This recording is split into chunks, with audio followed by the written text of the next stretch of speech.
All right, so officially welcome, John, to Hi, John. the session. So we're going to dive straight in to the looking at the text for today, which is a new chapter. Right, so officially welcome, John. Right, forgot to stop that. Just the recording.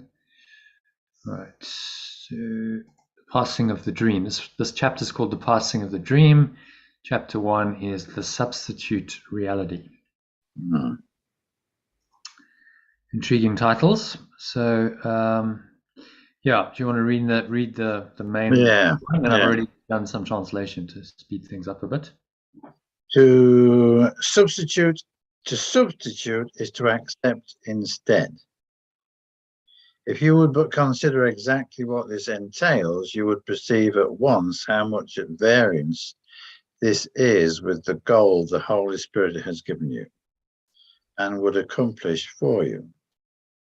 To substitute is to choose between, renouncing one aspect of the sonship in favor of the other. For this special purpose, one is judged more valuable and the other is replaced by him. The relationship in which the substitution occurred is thus fragmented, and its purpose split accordingly. To fragment is to exclude, and substitution is the strongest defense the ego has for separation. Okay. Yes, okay, that's good. But in this, we translate it and unpack it as we go in the translation. Yes, I see why you say it's to do with the tiny mad idea. Yeah. To substitute later, yeah. He actually mentions it. One tiny mad idea is coming. To substitute is to accept instead. If you would but consider exactly what this entails, you would perceive at once how much at variance this is with the goal the remembrance of perfect love has given you and would accomplish for you. To substitute is to choose between, renouncing one aspect of the extension in favor of the other. For this special purpose, one is judged more valuable and the other is replaced by it. The relationship in which the substitution occurred is thus fragmented, and its purpose split accordingly. To fragment is to exclude, and substitution is the strongest defense the belief in separation has for separation.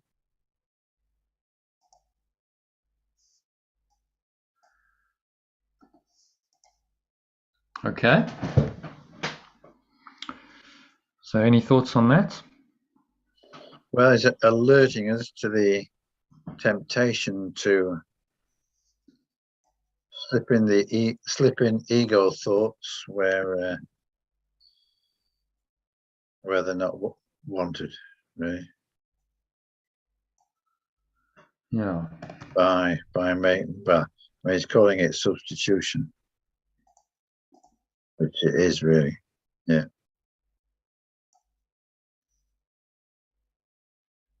One is judged more valuable and the other is replaced by him.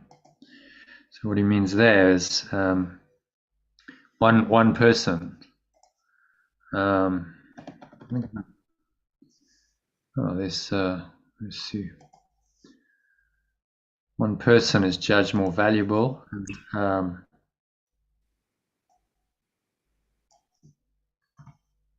another is replaced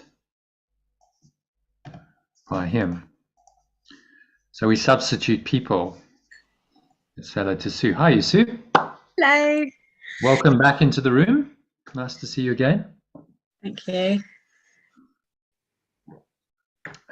Anything to check in on or share? We've gone into the text, so we're doing some text tonight.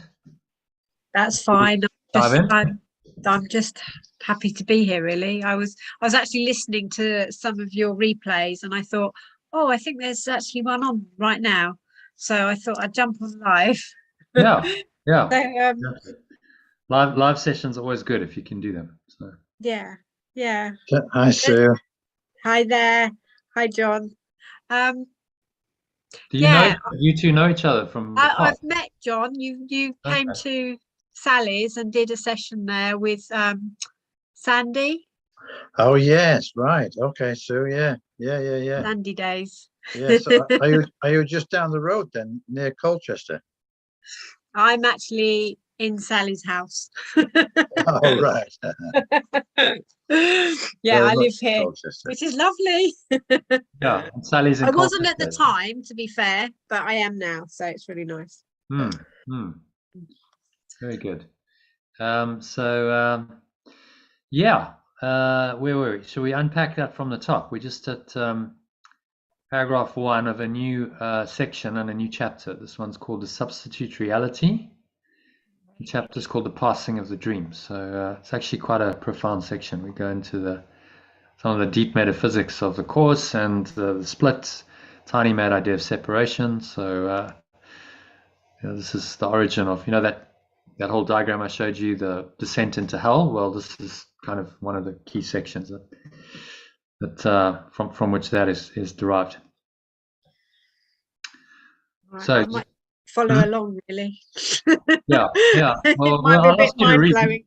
I've actually found a lot of it really mind-blowing, but amazing. I just feel like just being in the energy is amazing, even if I'm not really necessarily understanding what it is. I just feel like since the last session, I've just got a whole new perspective, which I feel like I'm just processing, really. Good. And yeah, so I don't know how much I'm going to take on board with this, but I will just be here and be part of it. Absolutely. Yeah, you absorb by osmosis. And the more time you spend doing this stuff, it just kind of starts to absorb, and then eventually you just kind of speak it in your sleep. That's what I do sometimes. So I'm tired, I can just it just comes out of you. I don't know really how I'm doing this, but it just comes. It's But that's years and years of practice and training, and it's just like another language that you learn. And just comes. So baby steps, yeah. But I will ask you to read paragraphs. Yes, I don't mind reading. It's the translating I find a bit tricky. Yeah. Well, the good news is I've done a lot of it for you already. So you just have to read the translation. How are you, Sue? I've done it. Yeah. Great, you could join us again. Okay, so should we unpack paragraph 1 then? To substitute is to accept instead. If you would only consider exactly what this entails, like John, you read it. Okay, so to substitute is to accept instead. You accept something instead of something else. That's what he means. Yeah. Yeah. So if you would only consider exactly what this entails, you would perceive at once how much at variance this is with the goal the remembrance of perfect love has given you and would accomplish for you. So what he's saying here is that if we actually understood what happens when we make the substitution, we would be surprised. Yeah. How much at variance this is. We'd see that it's really not in alignment with this remembrance of perfect love at all. And then he goes on to explain it. Okay, so number 3. Now, to substitute is to choose between renouncing one aspect of the extension in favor of the other. To choose between, renouncing one aspect. So you renounce one aspect of the extension, or the original was the sonship. So the sonship is just the extension of God, pure formless awareness.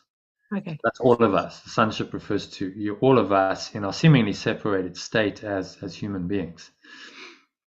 So we renounce one aspect. Including, yes. Yeah. Us and including God or the oneness or that, yes. Yeah, it's everything that's the extension of that. So it's actually all life, but in this instance, he's talking about particularly people.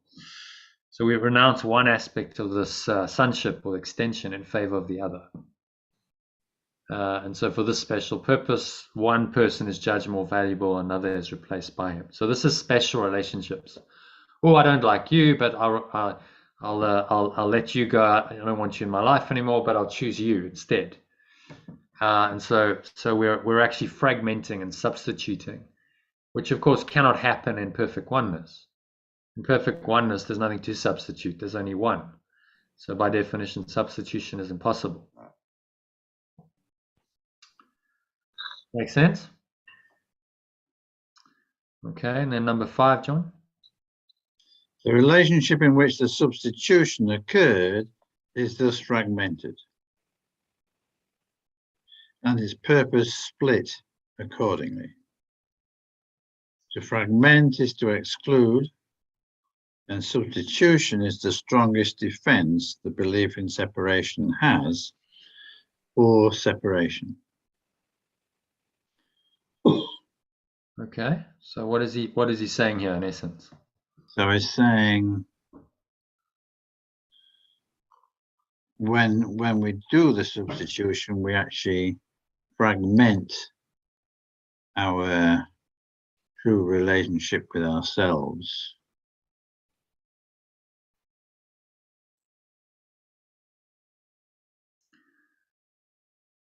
Well, substitution relies on separation because it's one or the other. There's not unity. There's a fragmentation in your perception. Oh, this person I prefer this person to this person. So just by that choice, by that substitution, you're seeing fragmentation, you're seeing separation. And so to fragment is to exclude. So you've excluded one part of the sonship or the extension from your awareness. So no, I don't want you, but I'll choose you instead. And this, as he says in the last sentence, is the strongest defense belief in separation, which is just the ego, has for separation. So what the ego is always trying to do is substitute one thing for another. Oh, I don't like that, I like this. People, places, events, things. I don't like that, I like this, I prefer this. So we have preferences, we have attachments. At the extreme, a preference becomes an attachment, and that's all fragmented. All of that perception is fragmented, and denies oneness, and is a defense for separation. So is it like making choices? But you're making choices among illusions. So I choose this over that. Okay, but that implies that there's fragmentation, doesn't it? But you can actually do that. In oneness, perfect oneness, there's nothing to choose between. Perfect oneness, there's no choice, is there? The concept of choice collapses in perfect oneness because there's nothing else to choose. There's only perfect oneness. So part of this illusion of time-space is this illusion of choice. We seem to have choice between options. And really what he's saying is the only choice is between the ego, which involves always the substitution and fragmentation of one thing on the level of form for another, or you choose the Holy Spirit, which is the remembrance of oneness that says, no, I'm done with the whole system. Idea of separation, the idea of fragmentation, substitution, I'm done with it. It doesn't, because none of it's real.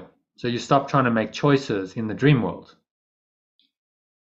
which actually don't do anything. It's like rearranging the deck chairs on the Titanic. That's what you're doing, because it's a sinking ship. But oh no, I prefer that chair to this chair. Okay, but the whole thing is sinking. If you said to someone when the Titanic's sinking, well, that's insane. Why are you bothering about a deck chair? The whole ship's going down in a few hours. The insanity of that's clear, but we're kind of doing the same thing here. It's just not so clear because this is we're all on the Titanic. Our ship is slowly sinking into the the death that the ego has planned for us. So why are you engaged in substituting deck chairs on the Titanic when in fact you just want to get off the entire boat? You don't want to be on the boat. It's not a good idea to be there at all. And so the remembrance of oneness is the choice to, like, okay, get off the boat, get off the sinking ship and fly away, go into another reality, take the helicopter right out of there. That's the option, and get out of the sinking ship.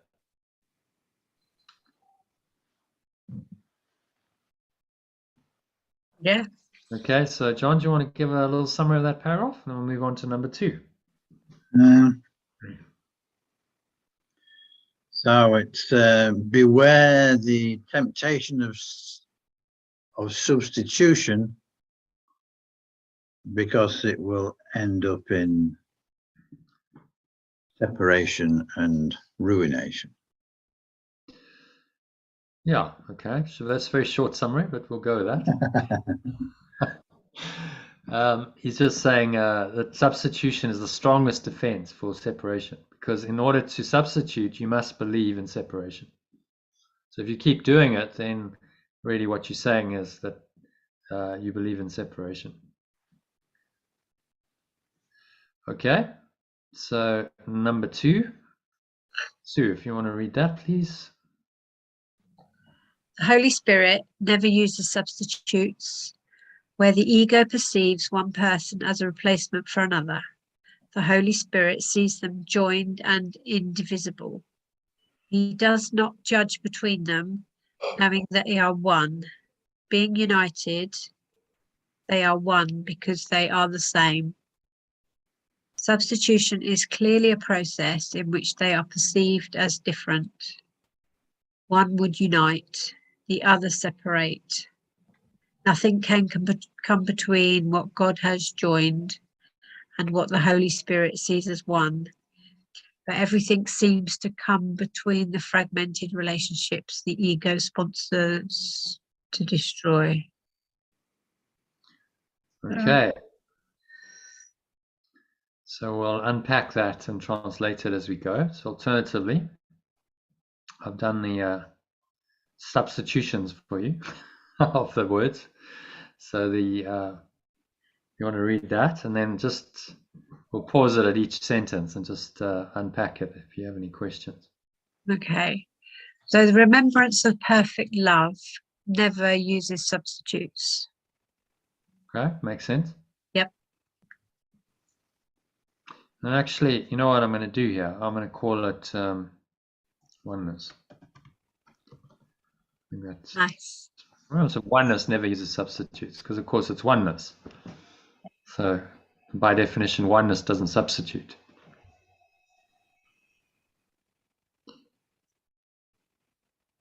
Okay. I'm just wondering the remembrance of what. Just trying to get that in my head. What's the phrase "remembrance of oneness"? That's the substitute for the Holy Spirit. That's the translation of Holy Spirit. Remembrance of oneness. Okay. Because that's all it is. It's the remembrance of perfect oneness in your mind. Yeah. Remembrance of oneness, by definition, wouldn't substitute because it's only one. Oneness doesn't substitute. Okay. Yeah. Number 2. Where the belief in the separation perceives one person as a replacement for another, the remembrance of oneness or perfect love sees them joined and indivisible. Yeah. Remembrance of oneness, because it's one, sees that everyone is actually one. Everyone is part of this one awareness, and they are joined and indivisible. So you don't try and substitute one person for another. Yeah. It does not judge between them, knowing they are one. Right? Everyone is one. There is no substitution. If it's the same awareness, if they are really the same thing, the same awareness, substitution is meaningless. Okay. Being united, they are one because they are the same. Stated a different way. Yeah, carry on. Substitution Right. Substitution is clearly a process in which they are perceived as different. Yeah. One would unite, the other separate. Yeah. Nothing can come between what pure formless awareness of perfect love has joined and what remembrance of perfect love sees as one.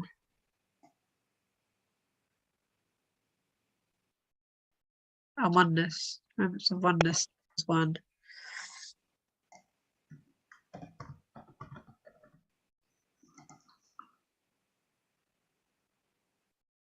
But everything seems to come between the fragmented relationships. Belief in separation sponsors to destroy. Yeah. I'm not sure about that last line. But Okay. So you're following the logic. You're saying yes. oneness unites, the other separates. Nothing can really come between God, pure formless awareness of perfect oneness, what pure formless of perfect oneness has joined, and what the remembrance of oneness sees as one. Right?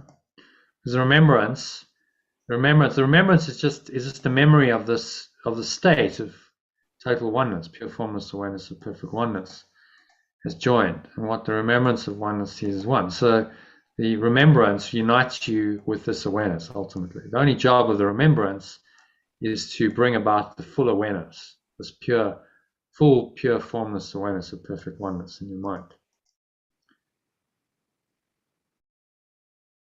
So pure formless awareness has joined everyone because it's the underlying awareness that underlies all people. Every person has this awareness.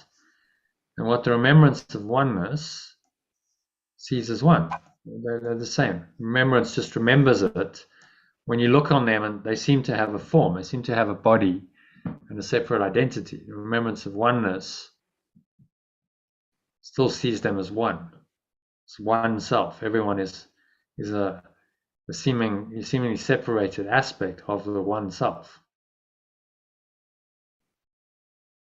So oneness unites, but everything seems to come between the fragmented relationships. The belief in separation sponsors to destroy.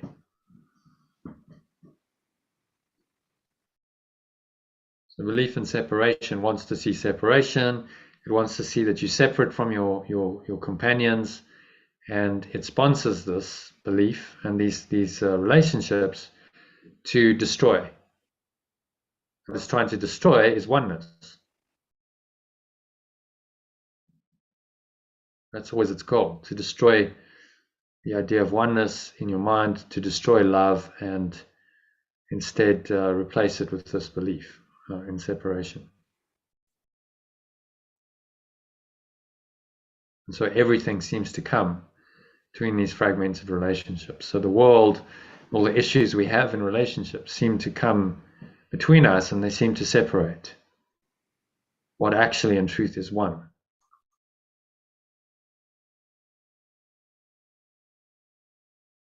Okay, does that make sense? Yeah.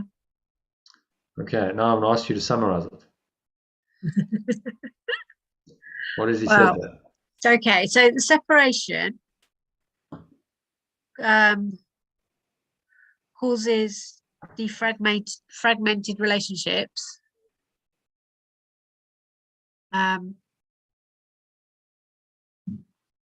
which is substitution, which is substitution. Substitution creates the fragmented relationships, which is the separation. But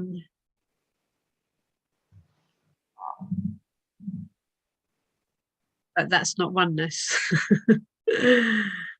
No, it's clearly an attempt. Substitution is clearly an attempt to separate, because you can't substitute and not have the idea of separation behind that.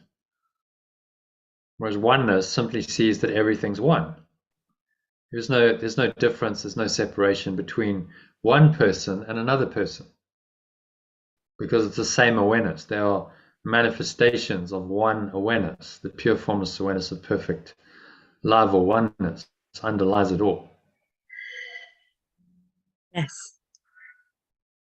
You say it so much better. No, I want you to say it. So what else do you say? Well, oneness is united. We are all united. Yeah. And so in oneness we're united, but the final point is everything seems to come. So the world, if you look at the relationships the ego sponsors, everything, there's so many issues that seem to come between people in special relationships that we've invented. Money, and you've got children in the mix often, and you've got other people in the mix, and work issues, and all kinds of stuff comes between us, and everything seems to come between the fragmented relationships the belief in separation sponsors to destroy. So those kinds of relationships just don't work. If you believe in separation, your relationship is ultimately a destructive relationship, and it's very painful for both parties.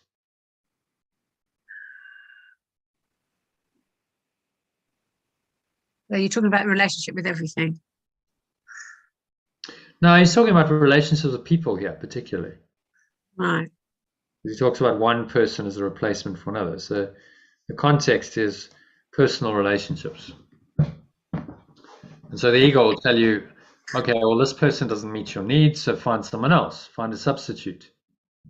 People do this all the time, don't they? Or, that relationship didn't work out, I'll go to another one. I'll find someone else who will better meet my needs. That's clearly an attempt to substitute, which is based on the idea of separation.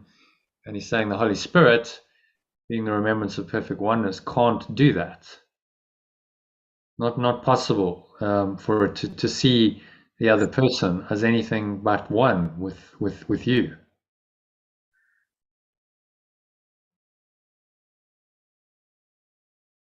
But everything seems to come between the fragmented relationships the belief in separation sponsors to destroy. Okay, so happy with number 2? Okay.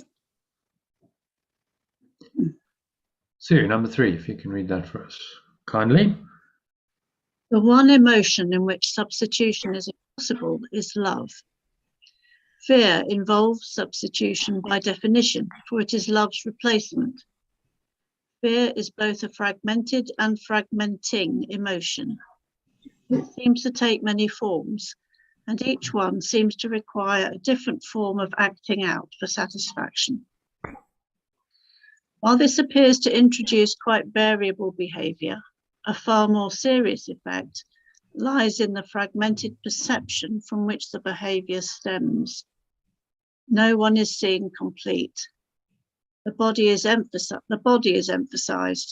with special emphasis on certain parts and used as the standard for comparison of acceptance or rejection for acting out a special form of fear.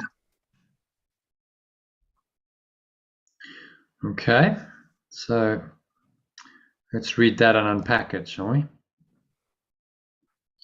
The one emotion in which substitution is impossible is love.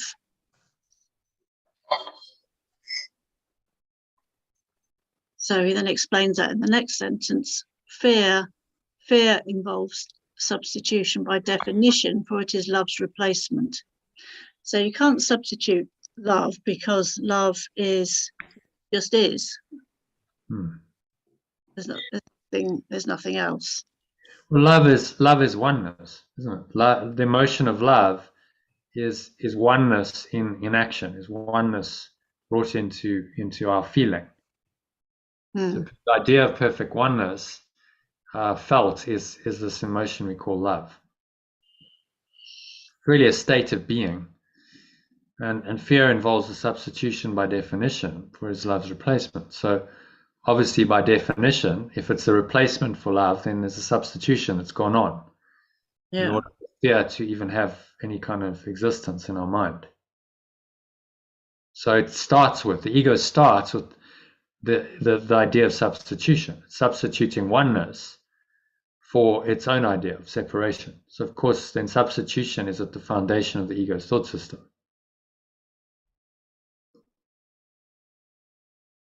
Okay?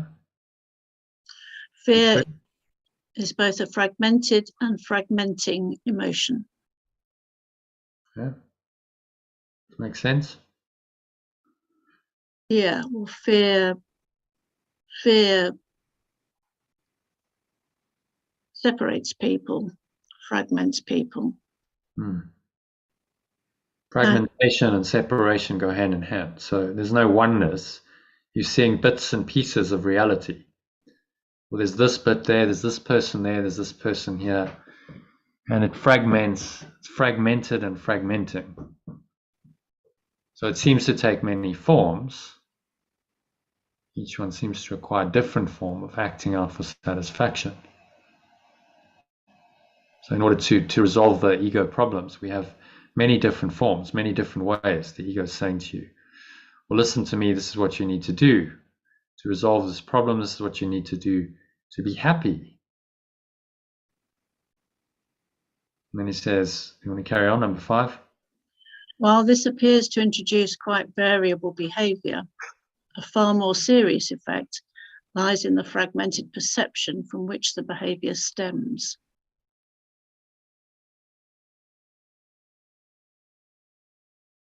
Okay, so acting out from fear, we're doing some quite irrational things, I suppose. We're certainly not in oneness. And the far more serious effect that he talks about is in the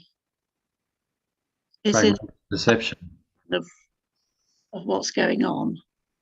Oh, so if we look at this, let's go to the integral model. The behavior is one level, the exterior behavior, but that's the seeming consequence effect on the level of form. But far more serious is the fragmented perception from which it comes, which is internal.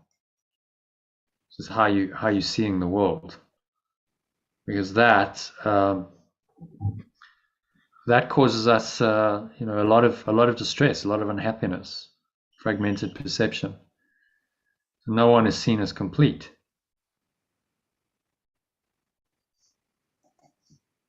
Put that in there, seen as complete.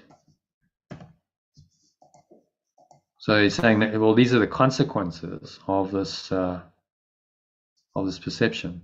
No one is perceived as complete. The body is emphasized. So that's a logical outcome of the belief in fragmentation and separation, isn't it? Oh, I see bodies now, because bodies are separate. With special emphasis on certain parts. So what do we do? I mean, look at our culture. It's obsessed with the body.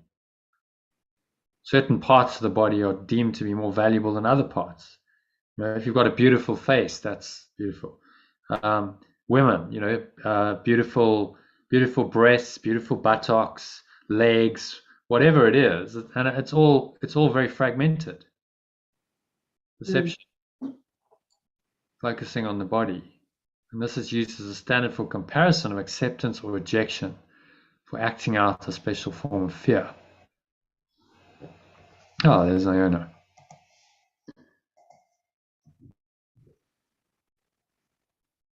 Used as the standard. So the last sentence, the body is emphasized with special emphasis on certain parts, used as a standard for comparison of acceptance or rejection, for acting out a special form of fear. Does that make sense? Hi, Iona. Hi. Hello, Sue. Welcome. And hello, Sue. I know. Hi. So you know each other from Sandy days, do you? Yeah. No. Yeah, we do. I'd love to meet this Sandy. long time ago. Is she ever planning to come back to the UK? Oh, you'd love to meet her. Yeah. Is she planning to come Great back? lady. We don't know right now. She's very involved in launching her book, which has been a long time in the coming. I've got a date for the 27th of July, but I would imagine after that, yeah, Yeah, I think she'll be back. I think so. Hmm. Yeah. Hmm. Hmm. Hmm. Well, keep me in the loop. Be nice to meet For you. sure. Oh yeah. Okay, so that last sentence, you happy with what is he saying there? Body is emphasized with special emphasis on certain parts and used as the standard for comparison, acceptance or rejection.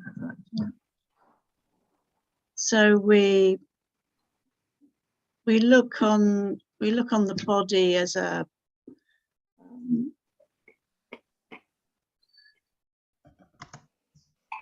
separation device, and so we're comparing one with another, either accepting or rejecting it. Yeah, for acting out a special form of fear. So when you accept or reject someone based on body criteria, actually acting out a special form of fear.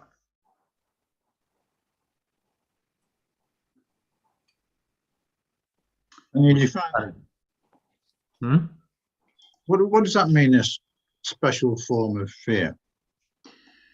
So fear is any fragmentation. So a special form of fear would be it may not feel like fear, but underlying it there is fear. So the special form might seem to be, well, I accept or I reject you because, say, you're fat or you're ugly or whatever the criteria that we've decided on. And we wouldn't think that that's fear, but actually we've just fragmented our perception. And so underlying it is this whole thought system of fear. And often what we do when we judge other people is we fear that that's going to be the case for us. So the classic thing is, let's say you fear someone who's gay or lesbian, and you actually, the reason you fear that is because you're worried that maybe you are the greater your own fear.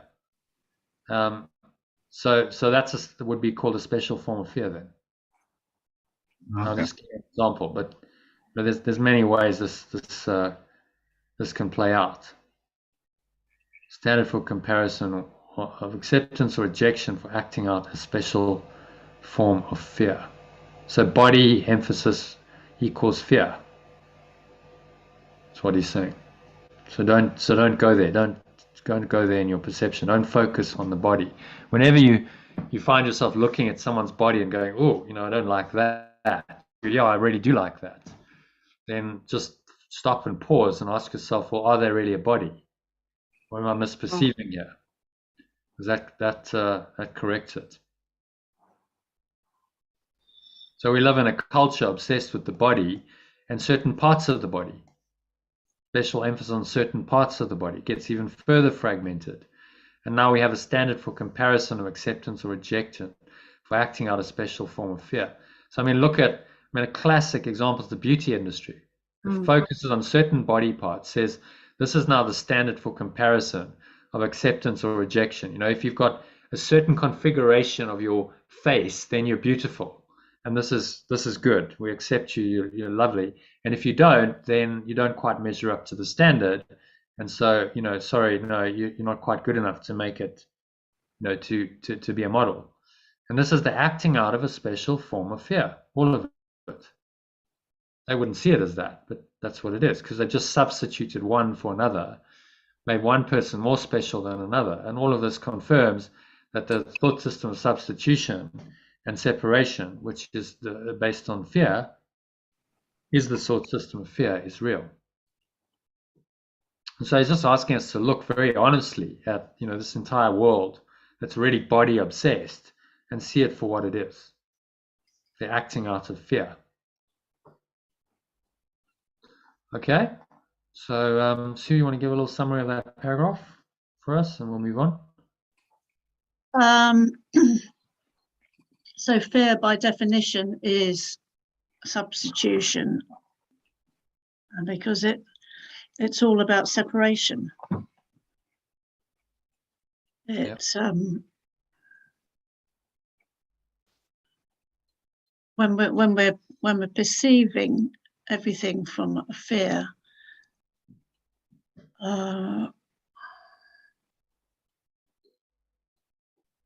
everything we see just seems to back up our fear.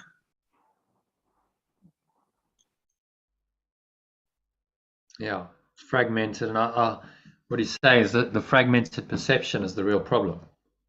So you have a perceptual problem. This is again what he's saying. You have a. It's not the behavior. It's the perception underlying it is the problem.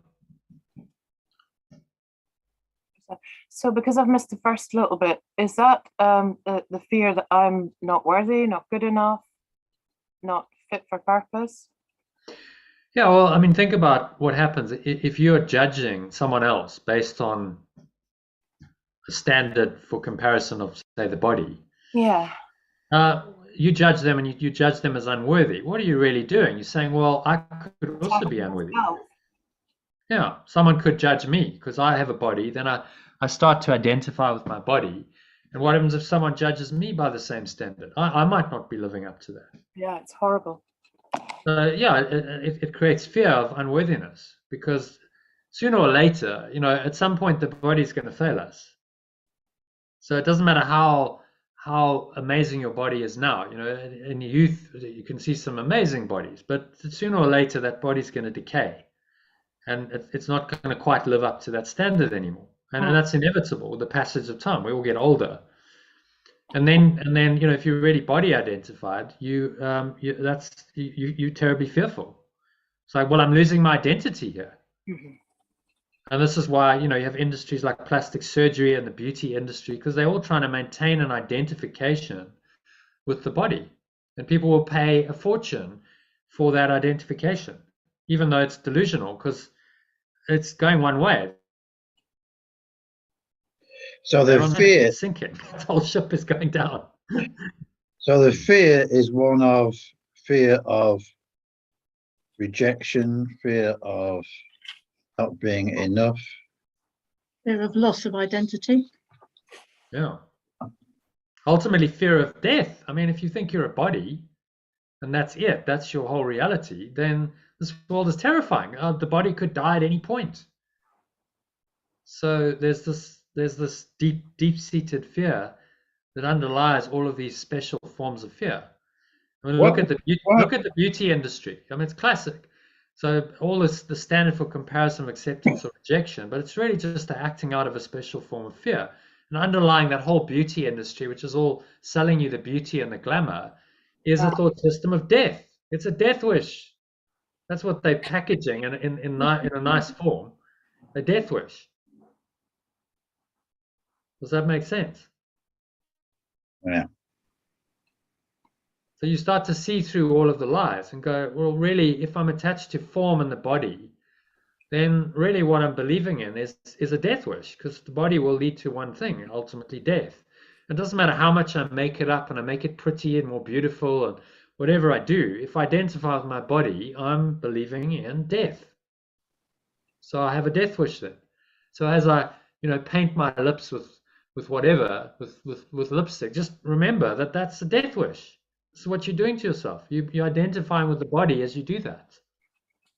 Well, that kind of puts the whole beauty industry into a different light, doesn't it? If you actually understood what's happening, then you wouldn't do it. So acting out of a special form of fear. So he's saying, just don't go there. Don't focus on the body. Don't substitute one person for another based on these arbitrary standards, usually the body, because that's just delusional. It's not serving anyone. Okay, so happy with number 3. Yeah. Questions on that? Making sense to you, Sue? Is it kind of clear?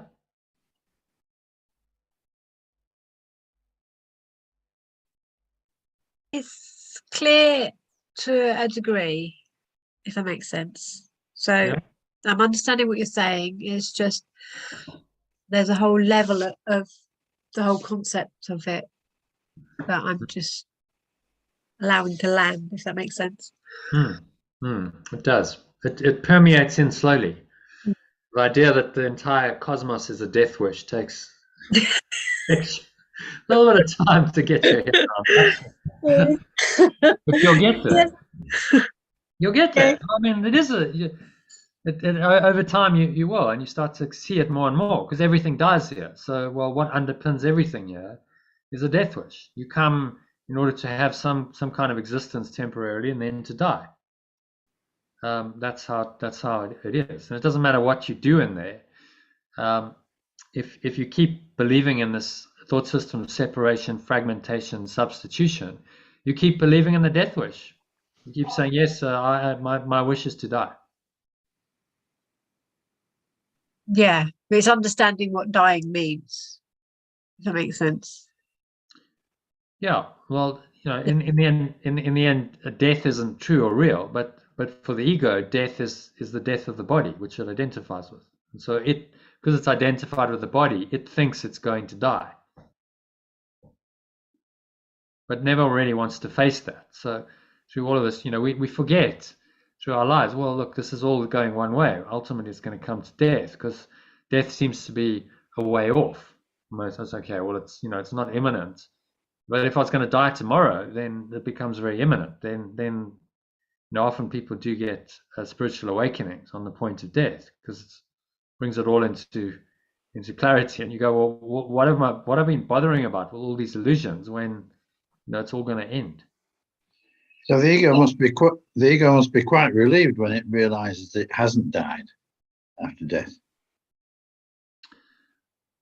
Yeah, I think it's confused.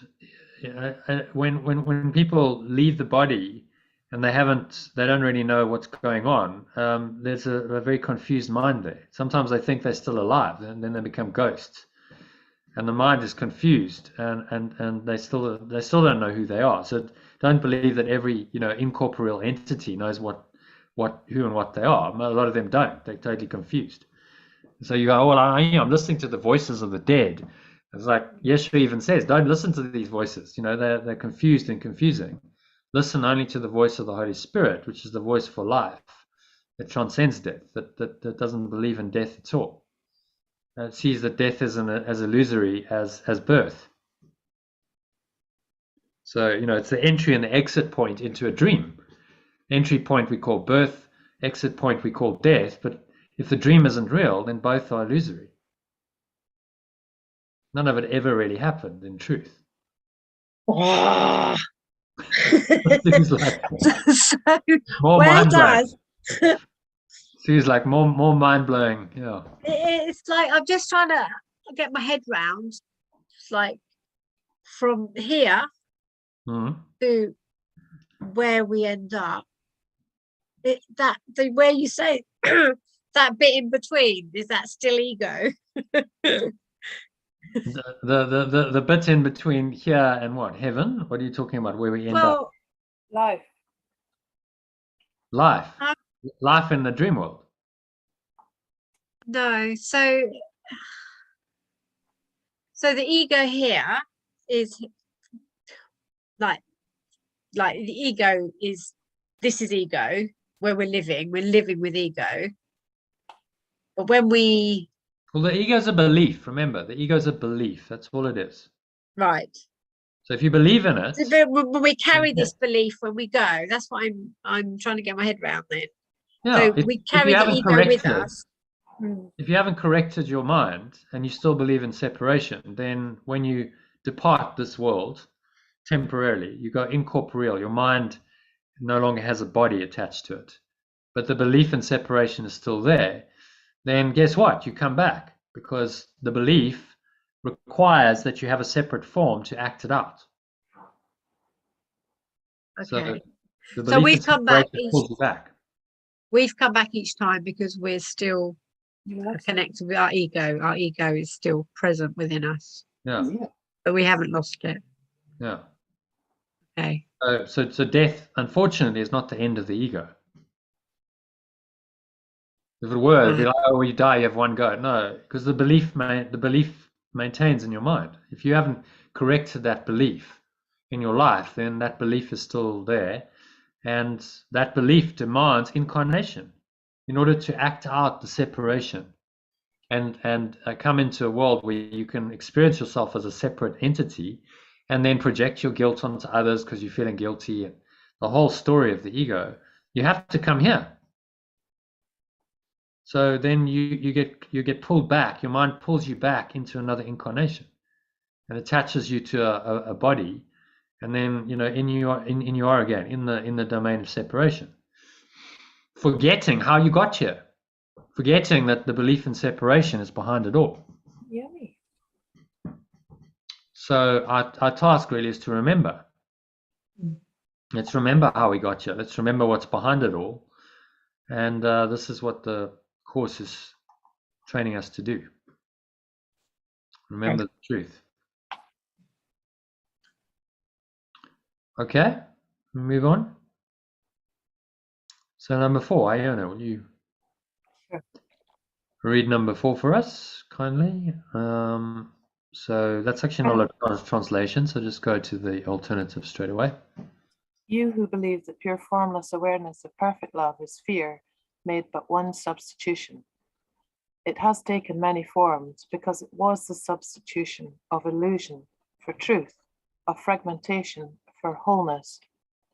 It has become so splintered and subdivided and divided again over and over that it is now almost impossible to perceive it once was one and still is what it was. That one error which brought truth to illusion, infinity to time, and life to death was all you ever made. Your whole world rests upon it. Everything you see reflects it, and every special relationship that you ever made is part of it. Okay, so this is interesting. I love this paragraph. So he's actually talking here about the tiny mad idea. Yeah, I see that. Of separation. But the mistake that I made is substituting pure formless awareness, perfect love for fear. And in my belief, it's taken on so many forms, fragmenting and subdividing and dividing, so that it's become almost impossible to believe that I was ever perfect love, and still is and timelessly is perfect love. That's one mistake that was which was brought in by the Holy Spirit the minute that the tiny mad idea blew it all up. Brought truth to illusion, infinity to time, and life to death. So what did you say that one error brought by the Holy Spirit? Just clarify that. What did you mean? One error made good by the Holy Spirit. Yes, correct. Illusion directly at the moment of the Big Bang, so-called. So what he's saying is that the error brought truth to illusion. So it seemingly made the illusion true. So reinterpreted the whole idea that I was separate. Yeah. And that one error was all I ever made. And my whole life is played out on that one mad idea. Yeah. And everything I see reflects that craziness, and every special relationship, which is wrong, is part of that. Yeah. So let's have a look at depiction of that in diagrammatic format. So one tiny mad idea of separation. That's the one error he's talking about, that all that we ever made. From that one error comes the entire thought system of the ego, which is just a belief in separation, which then demands an individual identity. Then you've got guilt and sin because you think you've already separated from God. You think you've destroyed God, love, oneness, and so there's terrible guilt. Now you must be punished, so you have fear, false expectation of punishment appearing real, and the concept of some kind of vengeful, wrathful God going on. And then the ego says, this is all terrifying. Well, we need to defend ourselves, protect yourself from destruction by God, so run away, and I'll create an alternate reality for you. And splurge, it projects all this crazy thought outwards, and invents another universe, a physical universe of time and space. It's just projected thought outwards based on the insanity of this whole thought system, which then evolves gradually over time into all these separate forms, further fragmentation, incarnation of the mind into various parts, separate forms of matter and energy populating this apparent universe. And now it's been subdivided, as yet, subdivided over and over and over again, fragmented over and over again, that it's virtually impossible to recognize that it's one error. And so now we're at the bottom of the ladder, thinking that we really are a separate person, stuck in a body, doomed to suffer and die. And we've forgotten that it's one tiny mad idea that brought all of this about. And what he's reminding us is that it's one tiny mad idea, that's all. One error that we ever made. There's only one error, and that's to believe in separation. So then that makes it really simple. Through all of this, you just see through all of the illusions. You say, well, what's behind them all is one tiny mad idea. That's not true. Okay, well, it's not so hard to let go of that idea, is it? And then he's asking us to apply this to each and every instance of the separation. So as this idea shows up in our dream, we need to recognize that it's just a projection of the tiny mad idea, which isn't true. So why are we making it true then in our perception if it's not true? And that's the reinterpretation of the ego's dream by the Holy Spirit, or the awareness of oneness.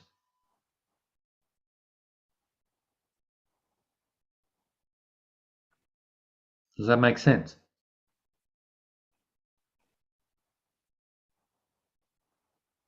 Sue? Kind of getting it? Yeah, well, all I've got is like questions. Yeah, that's normal. But can you see the logic of what he's saying? Yeah, It's one I can see that. idea, the top of the ladder here, the top of the ladder of separation. There's one tiny mad idea, which we believed in. We had a thought of separation. We actually wanted that to be true. So we believed in it. Our desire for it created the belief in it. And the belief in it then led to all of its apparent consequences, which are depicted here. That's the universe of time and space. That's every special relationship. Everything that's ever happened in the dream world is a result of that one tiny mad idea. Okay? So now you're getting to the very core, the cause of the ego in your mind. And if you can see the cause so clearly, you can undo it. You can say, well, it's one tiny mad idea, but this is not an idea that I want, because its consequences are horrendous if I look at them honestly. I'm in hell because of this one tiny mad idea, but it remains an idea in my own mind. So irrespective of what anyone else believes, I have the choice to believe in separation or oneness. So let me believe in oneness in every instance. So whatever's happening in the dream world, I interpret it from the perspective of oneness. God, love, oneness, pure formless awareness reinterprets the dream for me. And that reinterpretation, the presence, the remembrance of oneness that does that for us is called the Holy Spirit. And that then reinterprets everything that the ego's made and says, no, not true. It's one interpretation. It's not true. It's not true. It doesn't really exist. So don't dwell on it. Don't think about it. Don't feel the emotion. Don't get upset by it because it's not true. So this dream world is not out of all illusions. So this dream world is not ever going to get any better. No.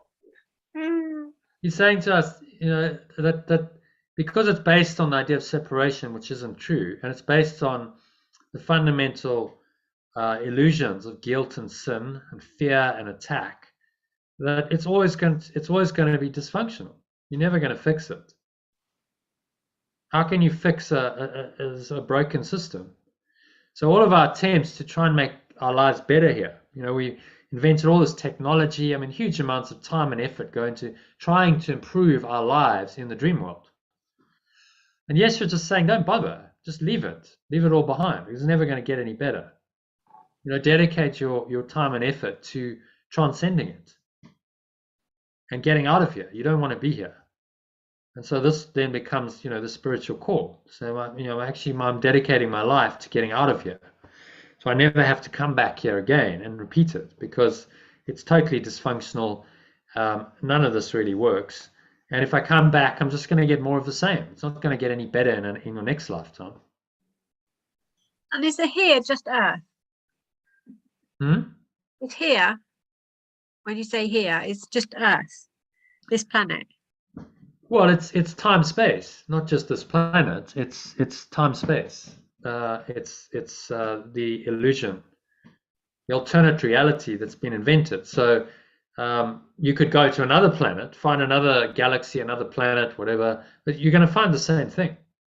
It's not going to be any better there. It might be a lot worse. So, more advanced, we go, oh, well, wow, imagine being like an alien and you've got like advanced technology and you can travel through time, and, so what? You're traveling in an illusion, and they will still die. Death is an integral part of this dream world. So they're still part of a death wish. Yeah, so just don't come here. This is what Yeshua is saying to us. Choose again and choose to leave this entire reality behind, which you can do, because it was one tiny mad idea that you must have believed in to be here. We all did. So actually really simple. Like finally someone's telling us the truth and giving it to us straight and saying, look, this is how it is. And you've just got one thing you need to do. You just need to let go of this tiny mad idea of separation. That's all. And you're free. If you can do that, then all of its consequences simply disappear, and you're back in pure formless awareness, which you never really left in truth. So this is where the whole idea of the tiny mad idea and all of its consequences comes from. You can see that. So this is drawn from this section of the text, and there's a couple of others. And including the guilt and the sins, he goes into that in a lot of detail. But if you put it all together in a diagram, then this is what it looks like. Which is a summary of the ego's thought system. Once you understand that, then you can understand how to undo it, because you understand that it comes from one tiny mad idea. Now, the ego really doesn't want you to understand this. Really, it doesn't. So you might find resistance, you might find amnesia, you forget. Because if you really understand this, that's it. It's game over. Okay, well, I get it. I understand what it is. I understand what the problem is. There's one problem. One problem and then one solution. Okay, one tiny mad idea of separation is the problem. One solution is letting go of that idea. And how that plays out in form is I need to just let go of that idea as it shows up in my apparent dream world. So as this idea shows up in whatever form it shows up, I simply see through it and I say, no, not true, still not true, sorry, still not true. And that's all he's asking us to practice. This radical forgiveness is simply a denial of everything that's happening here. You say, well, how's that possible? Well, you simply don't believe in it. Although things seem to be happening, time, space continues, events happen, your life continues in this dream world for a while, you simply recognize that none of it's really true. And none of it really happens. So moment by moment, you just collapse the past. It's like, well, now, it's a fresh moment. I'm just in the now. And so I'm speaking now, but the past is irrelevant to what's happening right now. So you live in the timeless present moment, which connects you with pure formless awareness, because it's only present now. And that's the way to live in the world, but not be of the world, and undo the belief in separation. It's created the whole mess. Okay, any questions on that?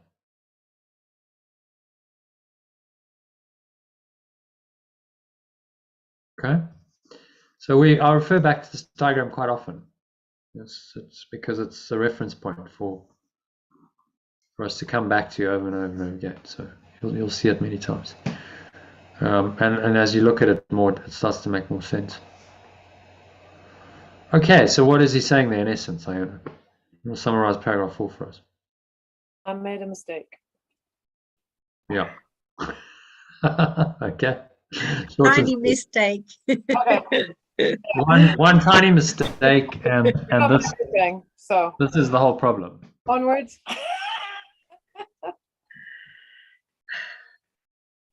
So our whole world, everything rests upon one tiny error. Everything you see reflects it.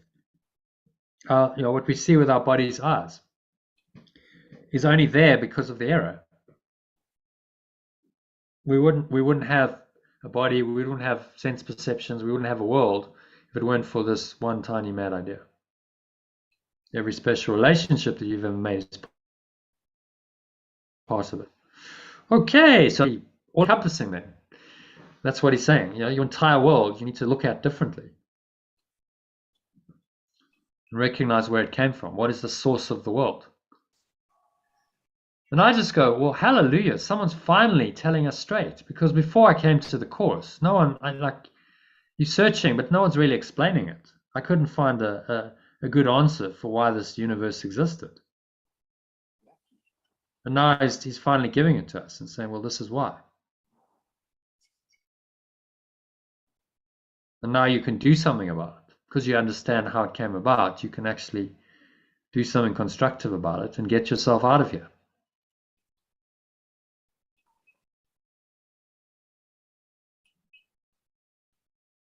Okay, so any comments, questions, thoughts on number 4?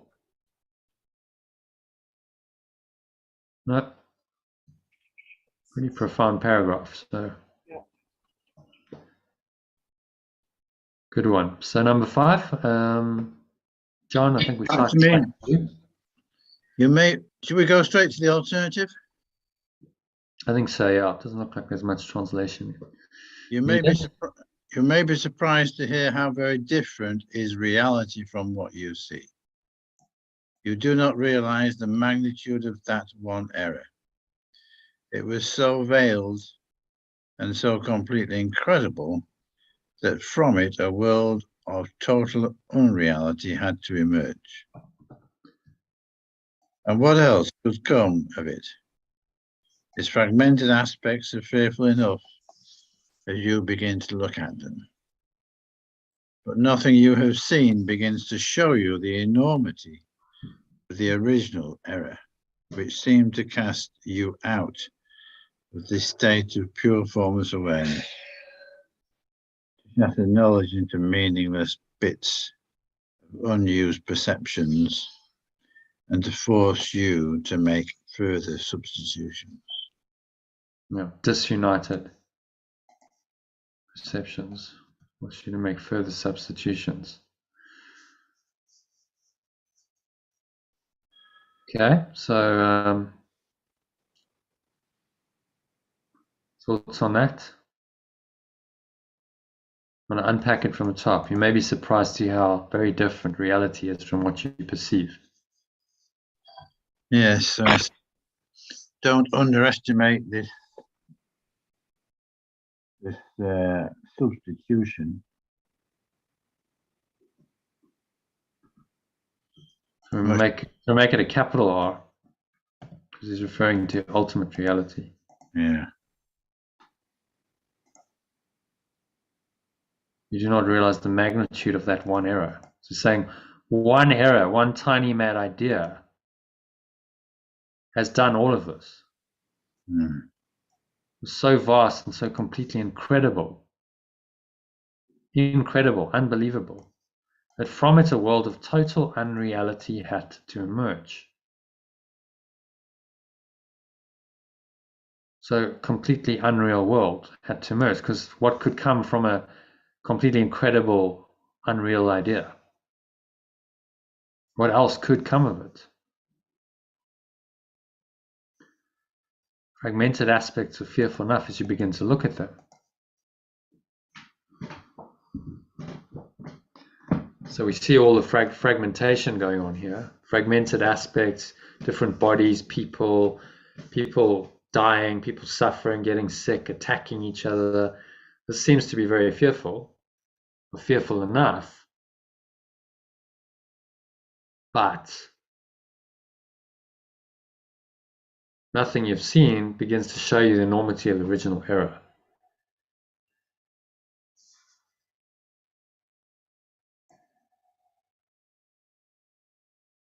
Seem to cast you out of the state of pure formless awareness, to shatter knowledge into meaningless bits of disunited perceptions, to force you into to make further substitutions. So we can't really see, we see the effects of it, but we can't really understand the magnitude of this error. So think, if you think back to the origin of this whole time-space universe, they tell us it was around about 14 billion years ago. And there was this massive explosion of energy called the Big Bang. So think of the intensity of emotion, thought and emotion that must have been behind such an explosion of energy. And this is what he's referring to here. We can't really comprehend the magnitude, the enormity of this original error, which seemed to cast you out of the state of pure formless awareness. So your mind is no longer resting in pure formless awareness. Knowledge is shattered into meaningless bits of disunited perceptions, and to force you to make further substitutions. So you've done one substitution, one tiny mad idea, substituting for pure formless awareness. And now you're forced to make further substitutions and keep substituting over and over and over again in this dream world. And everything we make up here is a substitution for the truth of pure formless awareness. So it's all illusion, it's all a veil, none of it's true, and we simply have to recognize that while we're apparently living in it.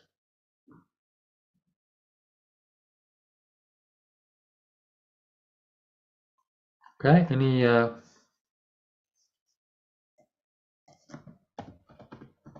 thoughts on that? I'm just going to change that to perceive. Comments, questions? No? John, do you want to summarize that?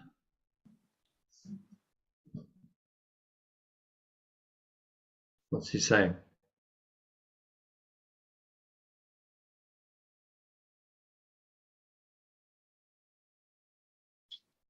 He's saying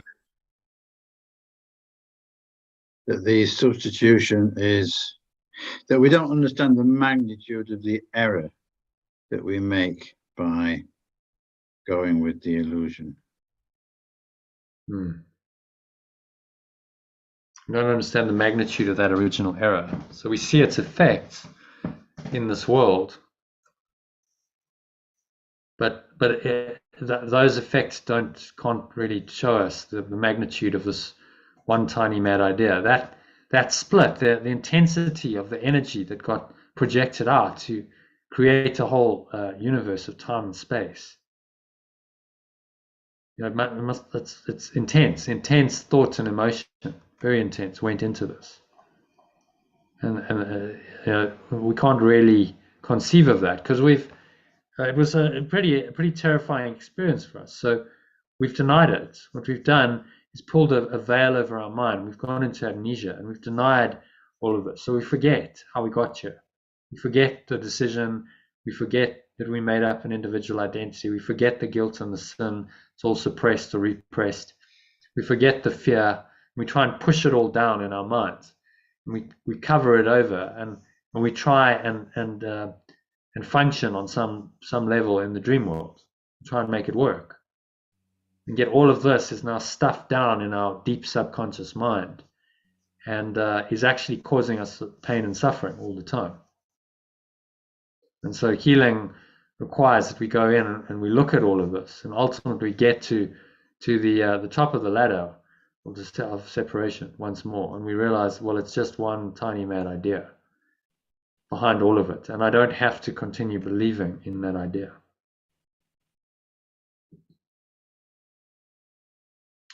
Okay, moving on then. Happy with number 5? Yeah. Moving swiftly on to number 6 then. So Sue, if you want to read number 6 for us. Was the first projection of error outward. The world arose to hide it and became the screen on which it was projected and drawn between you and the truth. The truth extends outward where the idea of loss is meaningless and only increase is conceivable. Do you really think it's strange that a world in which everything is backwards and upside down arose from this projection of error? It was inevitable, for truth brought to this could only remain within quiet and take no part in all the mad projection by which the world was made. Call it not sin but madness, for such it was, and so it still remains. Vest it not with guilt, for guilt implies it was accomplished in reality. And above all, be not afraid of it.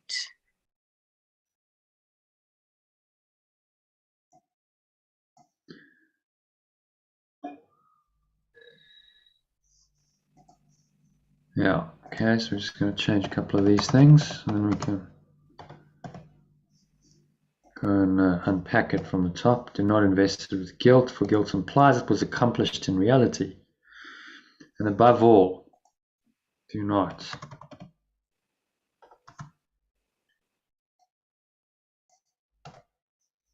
be afraid of it. Okay. So taking it from the top, that was the first projection of error outward. So do you understand what projection means? The first projection of error outward, the first process. So projection is the mechanism of the mind, the ego mind, where the idea that's in the mind seems to get hurled outside of the mind. So that projection is what's behind the seeming creation of this entire cosmos. A projection of error outward. So all of this is error, internal error. These thoughts, errors in thought, then get projected outward through the power of our minds into a seemingly external form, which now becomes the physical universe. Gotcha. And as long as we are still doing this, so now we're living in this apparently external world, as long as we're still judging it as real, as long as we're still projecting our internal feelings onto it, we are maintaining that illusion of projection. That's what it means, to take what's within and project it outward onto something that's now apparently outside of you. Projection. But in truth, there's nothing outside of you. In truth, it's all a projection of your own mind. So in truth, it's in your mind. The thought system that sponsored it is in your mind. And so this is what Yeshua's trying to teach us. Go to the thoughts and the emotions, because that's actually what is the cause of the external world. So looking at the integral model again, the interior domain is what creates the form of the exterior. It's all driven from the interior. So the error was an interior error, an internal error, a tiny mad idea, and then that got projected out, and now we literally went out of our minds, and now we invent the exterior domain. There's something outside of our minds. We literally went out of our minds, and as long as we believe in the exterior world, the external world, we're still out of our minds. When you say you're out of your mind, well, yes, we all are. We think we're out of our minds. And you start to come back to sanity when you realize that projection is, we're out of our minds, and we want to return our minds, restore our minds to the truth, true intention. which is pure formless awareness of perfect love, that underlies all of this. That's before time, before the tiny mad idea was projected out. There lies the truth of who we really are, pure formless awareness of perfect love.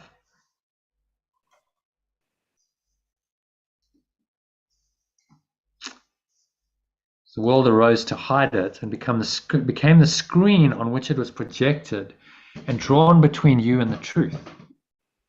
Interesting use of a metaphor there. Mm-hmm. Yeah. It's a screen. So the world is a screen. We have movies, we have screens. Our world's populated with screens and devices.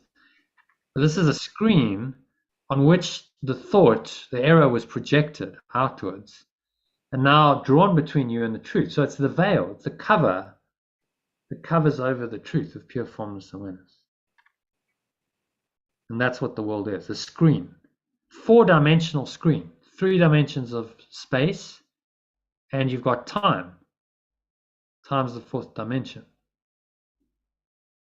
So in the 4-dimensional dream projected onto the screen, we now have all of these ideas hurled out of the mind, seemingly projected outside and shown to us as real. And now we can perceive the images moving around on the screen of time and space. And we judge all of that as real. But it's really covering over the truth,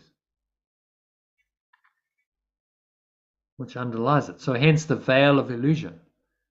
It's the screen that's been pulled over the truth that now blinds us to the truth. And which we must see beyond. We must look beyond the images on the screen. We must look beyond the screen itself. The construct of time and space is the screen. We must look beyond that to the truth that underlies it, which is pure formless awareness. That always was and still is there. For truth extends inward, where the idea of loss is meaningless and only increase is conceivable. Okay, so if you go inward, you restore your mind to the interior domain. You're going up the ladder, letting go of your belief in all the projections, the idea of an external world. Then you recognize ultimately that there's only this, pure formless awareness of perfect love, which is infinite by nature. The idea of loss is meaningless and only increase is conceivable. Okay? If this is infinite and it's eternal, then there is no sacrifice and there's no loss. That's not an idea that exists there. And only increase is conceivable. Well, it goes on forever and ever. It's not really increasing. It just feels like it is. It's infinite and it's eternal, so it never ends.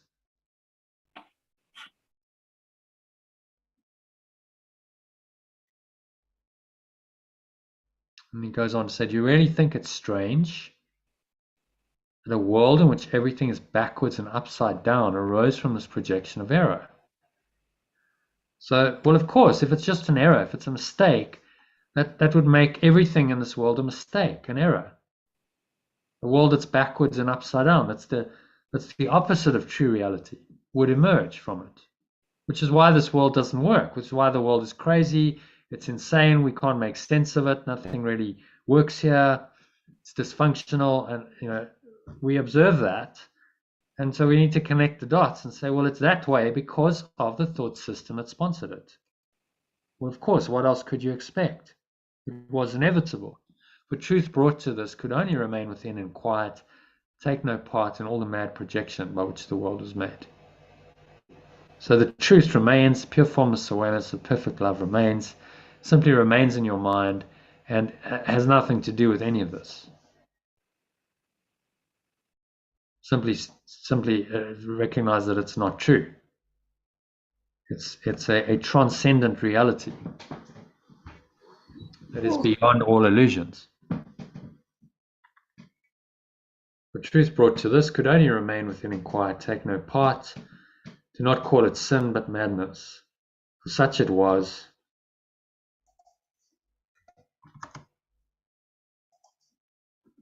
And so it will still remains. So if you can just see that this is madness, this one tiny mad idea is totally insane and mad, you don't get caught up in its effects. You simply see the root of it for what it is, and you don't get caught up in the guilt and the sin. It's just a tiny error, a tiny mad idea that has really no substance and can be let go of. For such it was, and so it still remains. So that the idea is as mad as it was ever, and we can choose to let it go. Do not invest it with guilt. Do not. Maybe we should change that. Do not feel guilty about it. I think that's what he means. Do not feel guilty.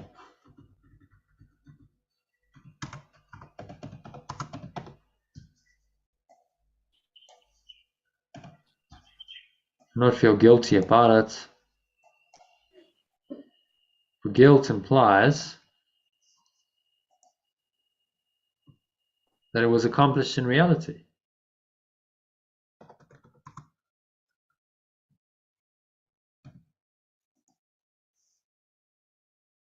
Do you see that? Guilt says, oh, it really happened.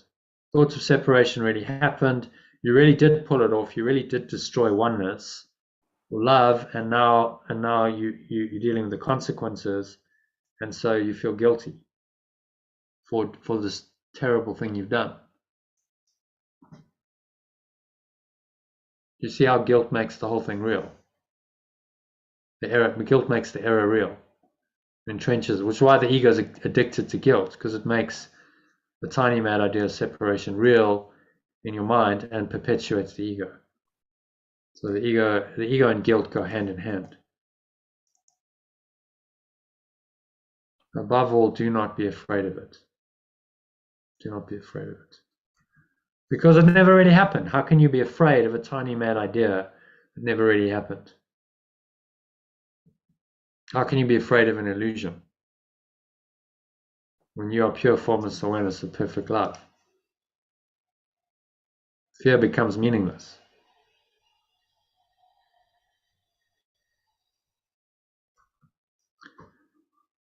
Okay, so good paragraph again. Summary of that? I'd like to give a summary. What's he saying there in paragraph 6?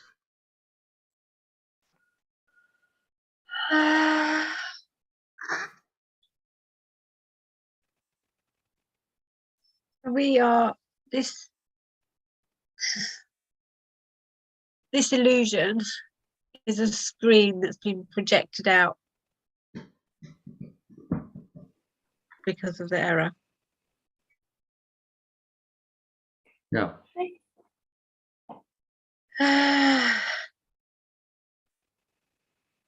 Everything in this, time, space is the screen. Time, space is the screen, you see.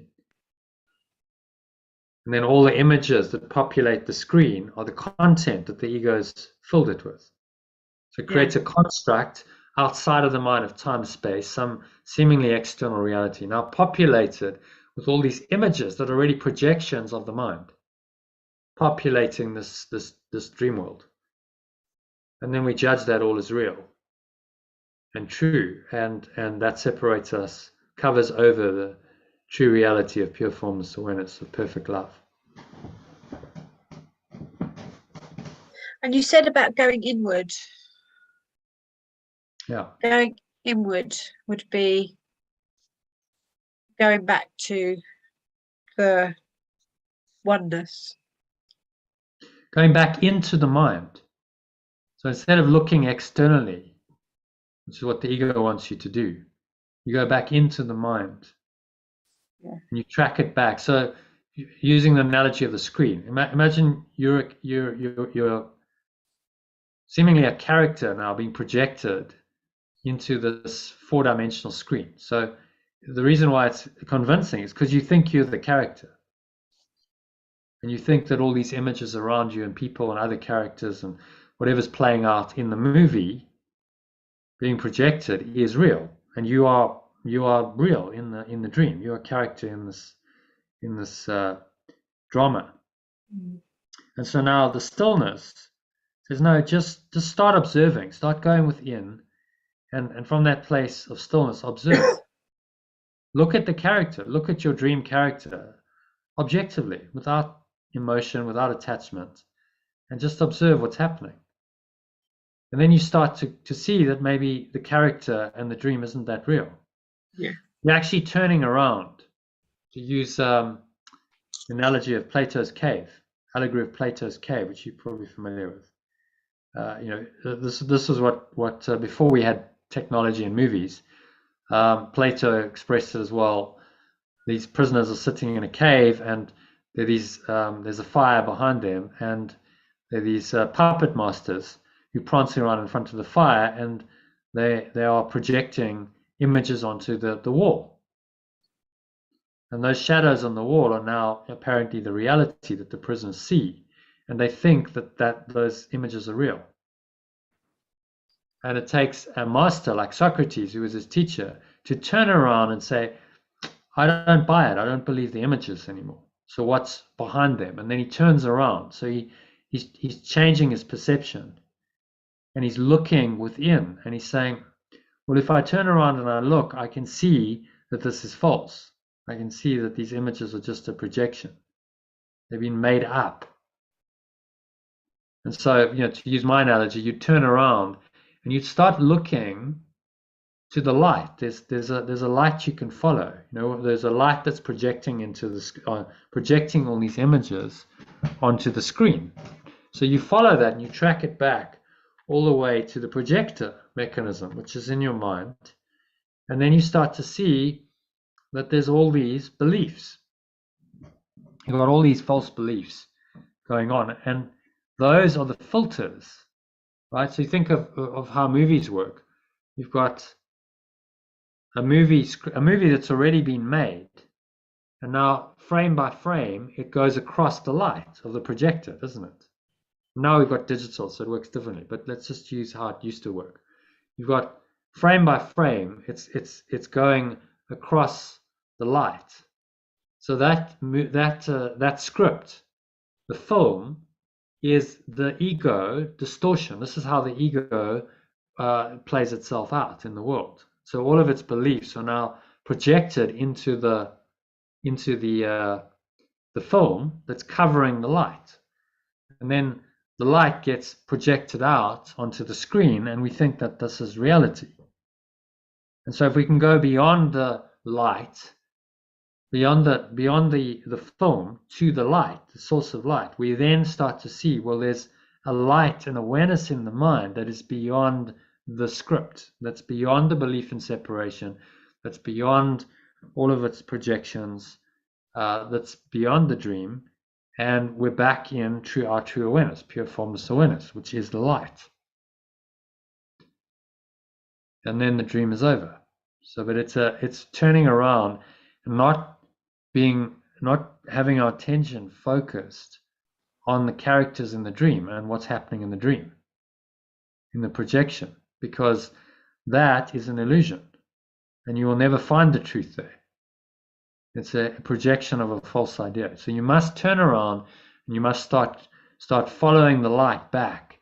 And that is an internal process. You've got to go back in order to see the ego clearly. You've got to go within your mind. And then you start to see these beliefs showing up.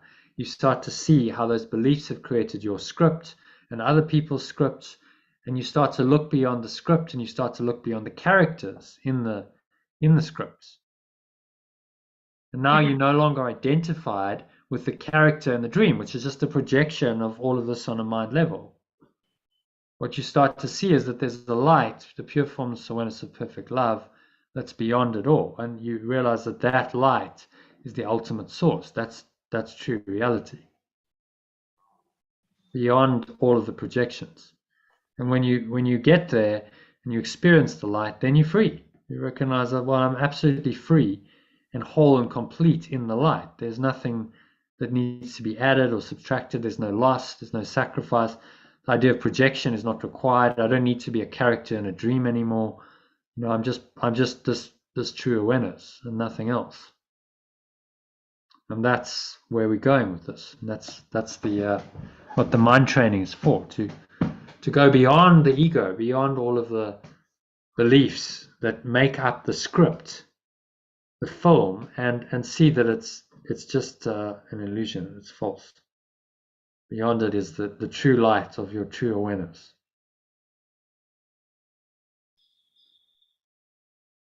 Okay, so happy with that?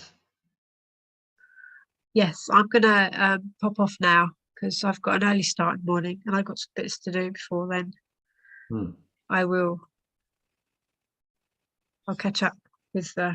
Yeah, we can listen to the recording, which I'll post. But thank you Okay. Joining. very much. All right. Bye, See you Sue. soon.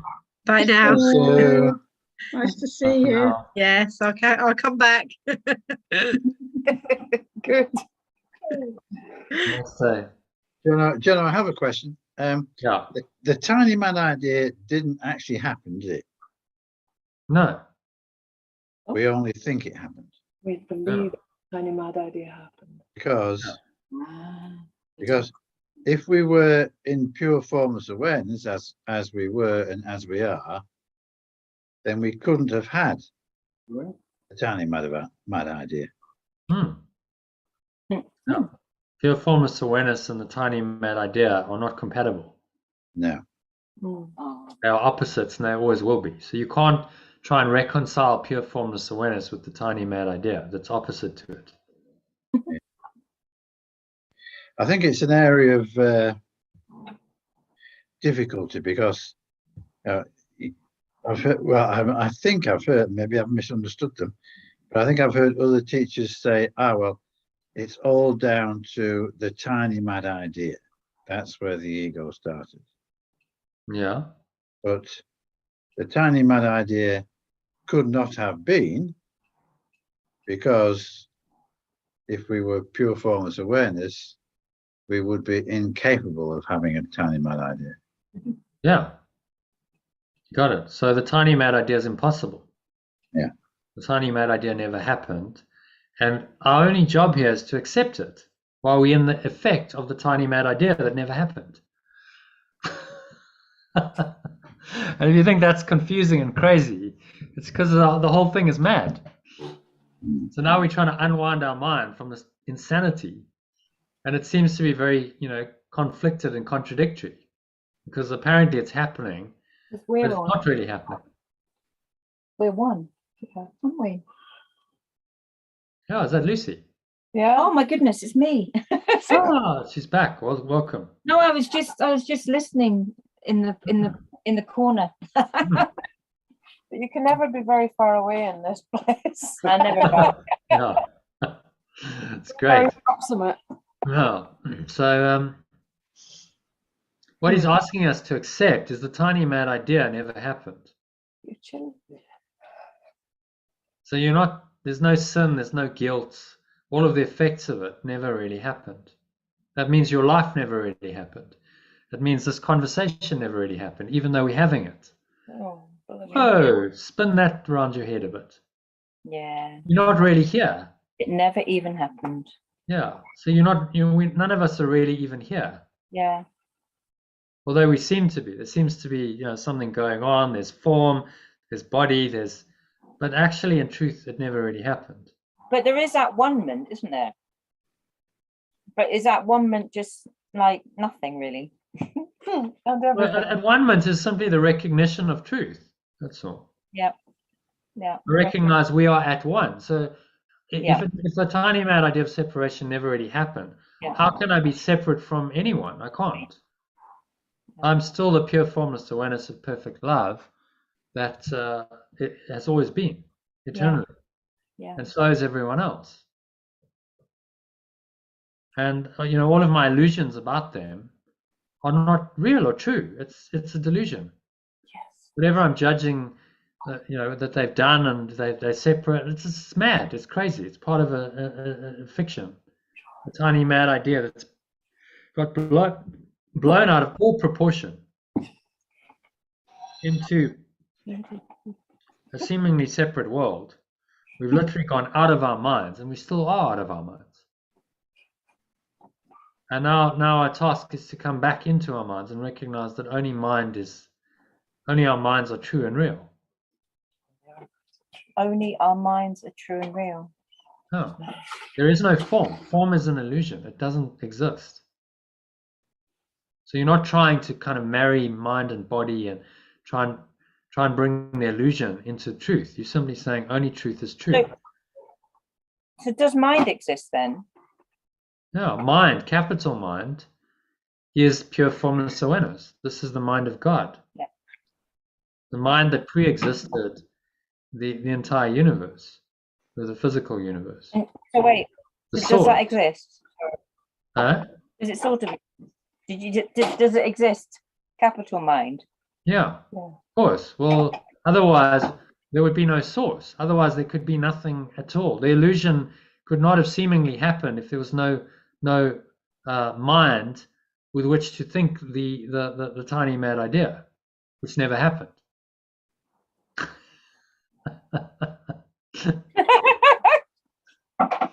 That's what I say. Enlightenment is a joke. You gotta laugh. It's crazy.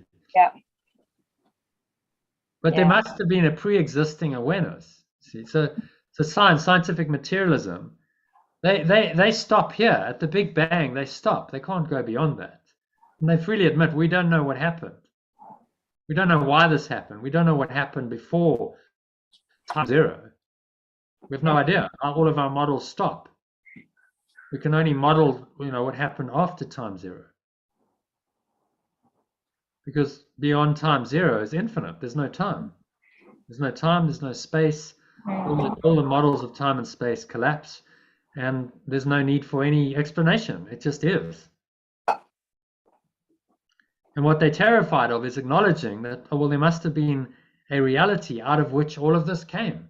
In order for the seeming illusion to arise, you must have a truth to start with. There must be a mind, a presence, an awareness. God, pure formless awareness, call it whatever you want, that pre-existed the entire illusion.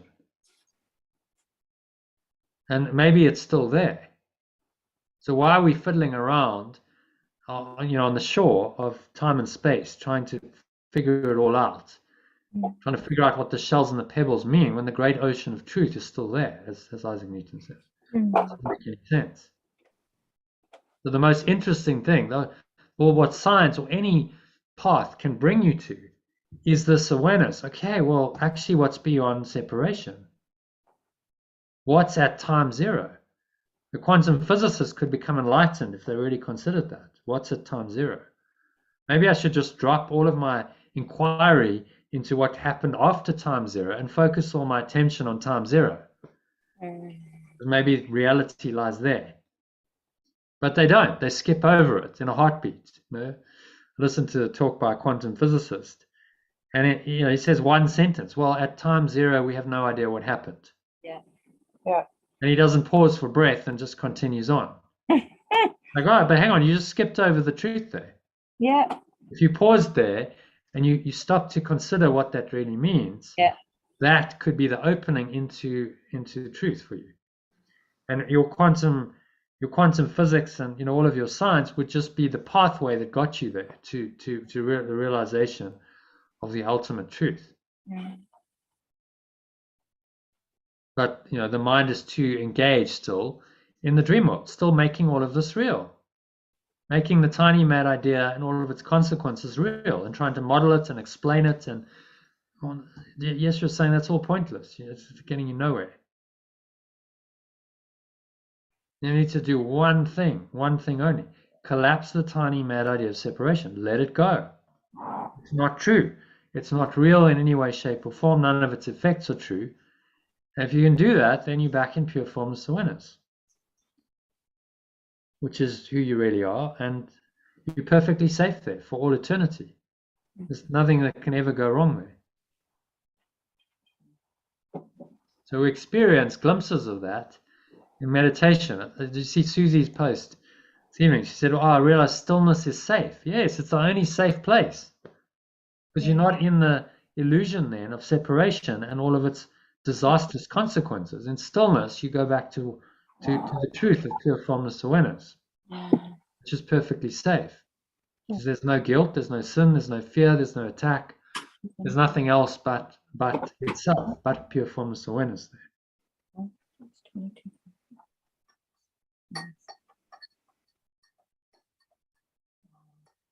Okay, so any further comments or questions, John? Yeah, I'm just thinking that They said 222. thought of separation didn't happen. So life as we are experiencing it is an illusion. Perhaps. It's all just a dream or just a nightmare.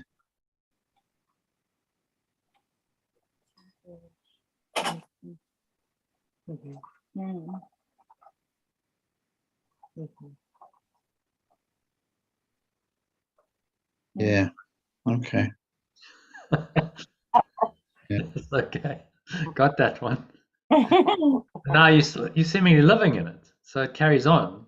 Yeah. But if you have the awareness that none of it's true, then you remain rooted in the truth. You remain rooted in pure formless awareness. And none of it really affects you because it's just a dream. Yeah. Yeah. Yeah. Got it. Got it? Got kind of. Yeah.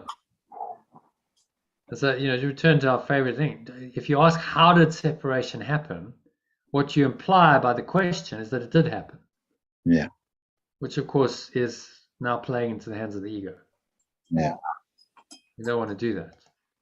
Merely deny it and say it never happened. Right. In whatever way, shape, or form it presents itself to you, you simply deny it and say it never really happened. So this isn't real. It's not really happening. I think the struggle is getting my head around the fact that we are completely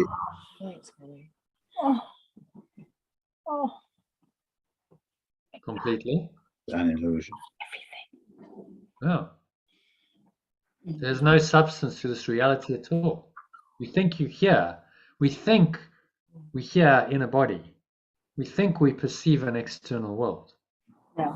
We think all of this is real, but what Yeshua is saying is you're totally confused. You don't know what the hell you're doing. You've got no idea at all. Everything that you think you know is wrong. Well, I mean, this of course is mind blowing.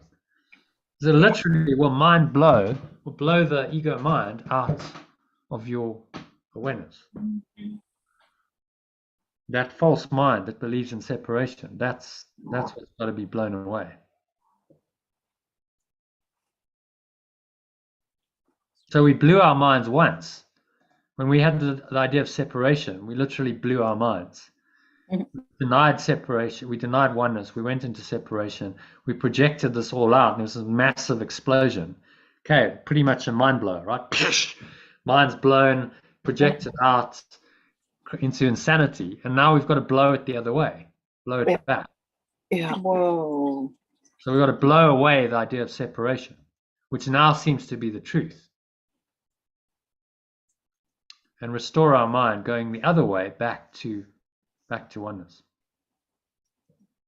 Oh, that's so cool. Is that cool? That's so cool. Okay, so shall we move on then? Yeah. Lucy, do you want to read number 7 for us? Kindly. Read the alternative. Can I use your glasses? Maybe Can you just Want me to make make it bigger? Yeah, make it bigger for me, please. Thank you. So are we doing a wee bit bigger? About 25%. A wee bit, please. Oh, it's already 125%, so we'll have to make it about. It's already 125%. Yeah. Can you read that? I'll make it 145%. I can just about read it, but oh, blimey. Okay, number better? 7. Actually, where are your? Oh, no. I can make it even bigger. Yeah, make it bigger, please. It'll start going off the screen if I make it too big. So let's make it 170%. How about Oh, that? goodness, that's nice. There we Are they go. good? Yeah, They work for you. Good. lovely. Thank you. Hey, I've got some. You just keep When you seem to see some twisted form of the original error rising to frighten you, Say only pure formless awareness of perfect love is not fear but love, and it will disappear. The truth will save you. It has not left you to go out into the mad world and so depart from you. Inward is sanity. Insanity is outside you. I think that's outside of you. But believe it is the other way, that truth is outside and error and guilt within. But you believe it is the other way, that truth is outside and error and guilt within. Your little senseless substitutions touch with insanity and swirling lightly off on a mad course like feathers dancing insanely in the wind. Is this Yeshua's words? Oh my God. Yes. Who else do you think? Well, I don't know. I mean, I just thought, wow. John has gone crazy with the substitutions. Your little senseless substitutions touch with insanity and swirling lightly off on a mad course like feathers dancing insanely in the wind have no substance. They fuse and merge and separate in shifting and total meaningless patterns that need not be judged at all. To judge them individually is pointless. Their tiny differences in form are no real differences at all. None of them matter. That they have in common and nothing else. Yet what else is necessary to make them all the same? Okay. Yet what else is necessary to make them all the same? Yeah. So, do you want to unpack that from the top? And you seem to see some twisted form. You see some twisted form with the original error rising to frighten you. Say only pure formless awareness of perfect love is not fear but love. So It will disappear. So just when you notice some weird thing coming up that just comes up, some frightening thing, just return to pure formless awareness of perfect love and choose love over fear. Just choose love. Just choose love. Disappear. The truth without exception. So whatever the form of the error is, twisted form of the original error, this, over and over, this twisted form, these twisted forms present themselves to us in the separate world, which is a projection of the error. Yeah. So whatever the projection is, recognize that it's one error. It's just another manifestation of the one tiny mad idea, which is the idea of separation. Yeah. And it will disappear. It will disappear. So it disappears in your mind. See, by denying it, you're working on the level of belief. It may not disappear in the external world immediately. Yeah. It disappears in your mind. It's not an issue for you anymore. So in your perception, it disappears, and often that's mirrored in your apparent reality in the dream world. Things change.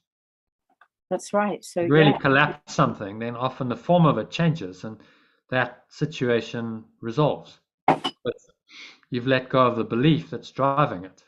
Totally, and it's all an inside job. And we think that truth is outside, showing up in form, but actually truth is within us. It's just an inside job, all of it. Yeah. And then the inside extends to the outer, because it's all a projection or extension of mind and perception. The world is a projection of mind. It's not out there. The world is in your mind. It's a perceptual reality based on the projection, perception, illusion that the ego's invented. So of course your mind has an impact on it. You change your mind, you change your beliefs, you start to change the form of what seems to be happening here. Okay, so the truth will save you. I've changed that to awaken. The truth will awaken you.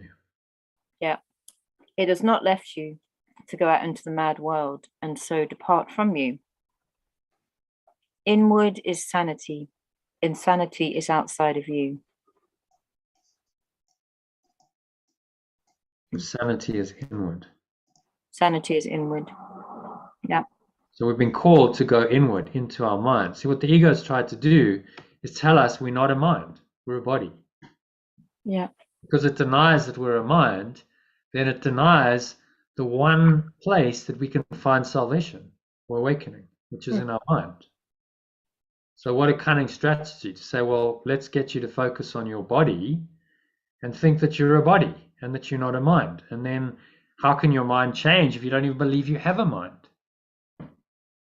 Which is totally insane. But a lot of people believe they are bodies and they're not really even aware they have a mind. Yeah.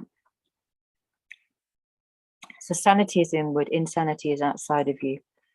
Yet you believe it's the other way around, that truth is outside and error and guilt within.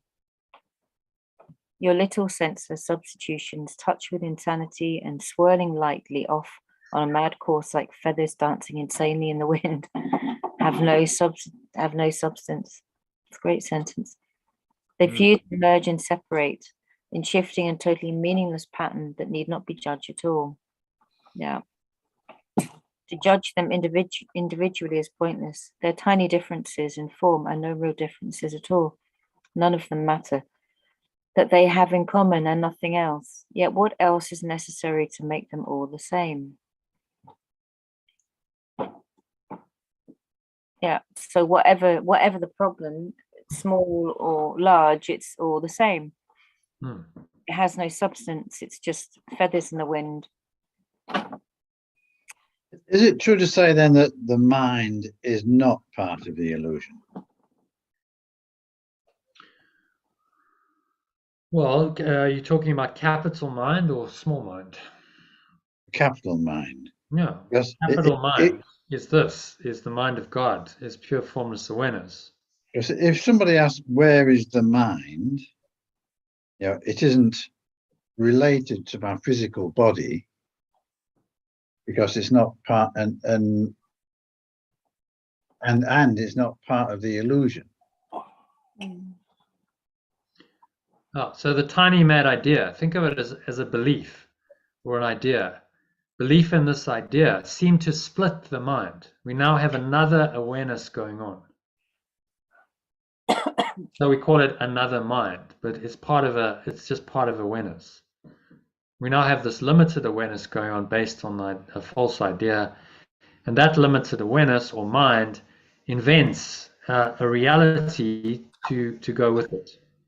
And this entire world, illusion of a world and a seemingly outside universe, and world is invented by this false belief, false idea believed in our minds. That happened at the time of the Big Bang? Yeah, so the Big Bang was just a projection of thought outwards into a place that the ego made up, which we call the physical universe, that now seems to be real, that seems to have substituted for pure formless awareness or God. You seem to be in this reality now. You seem to be a separate identity and body living in this construct. Yeah. So you just hear like this relates back to that conversation we had the other night about the universe. Yeah. Right? So the universe of time and space is not the true universe. True universe is true reality, is this, and that's really what he's referring to. This universe is an illusion. It doesn't really exist. So small, you could call it a small universe. Big capital universe is still this. Yeah. Iona, in that passage, he went on and he talked about the capital, the true universe. See if I can bring it up quickly so I can show you. Was it called the conditions of peace? It was. I think, yeah. It was called the conditions of peace. Peace, yeah. So we go back there. It was number 6 and 7.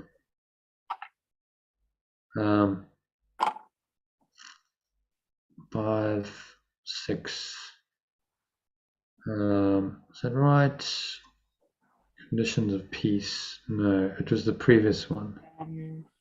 No, this isn't correct because it had universe in number 6. So we'll just conditions of peace. 7. Yeah, 7. It was the call for faith, I think. It was a call for faith. Yes, that's right. It was a call for faith. So we go to number 6. Yeah, so that was the paragraph the last line of that paragraph 6, which you debated. The universe will serve it gladly, yeah, as it serves the universe, but do not interfere. Then in number 7, he went on to say, yet for all its might, so great it reaches past the stars into the universe that lies beyond them. So he's defining universe as what lies beyond the stars, i.e. time and space. Your little faithlessness can make it useless if it used the faithlessness instead. And in the translation, I made that a capital, the true universe. Because that's what he's pointing us to. The universe of form will serve it gladly. So this world, reinterpret it to look at this. This universe will serve the true universe, which is pure formless awareness of perfect love, gladly, because we can now reinterpret the entire dream from this perspective.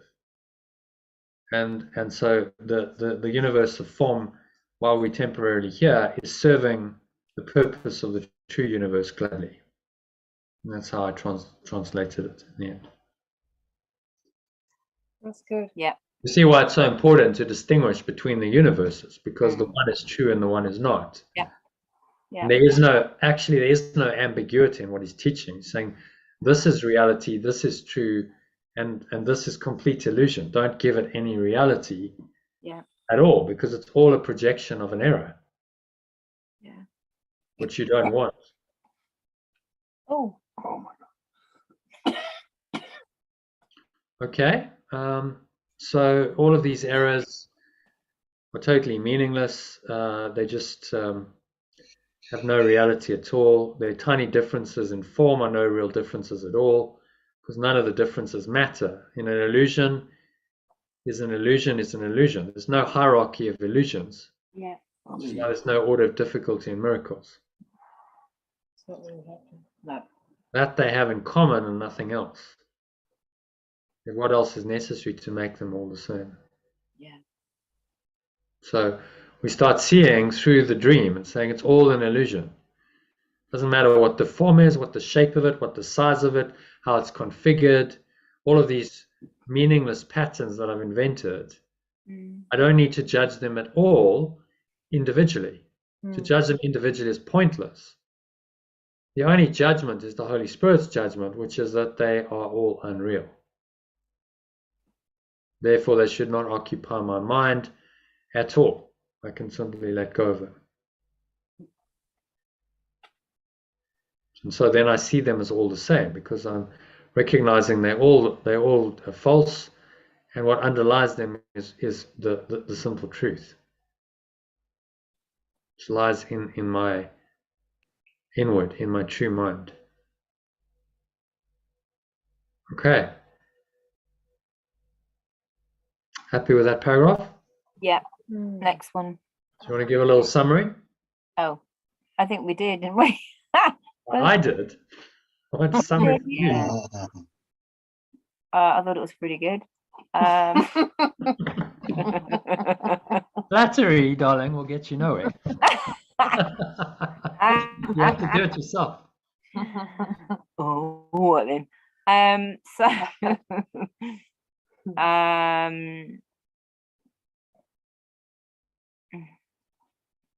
Okay, well,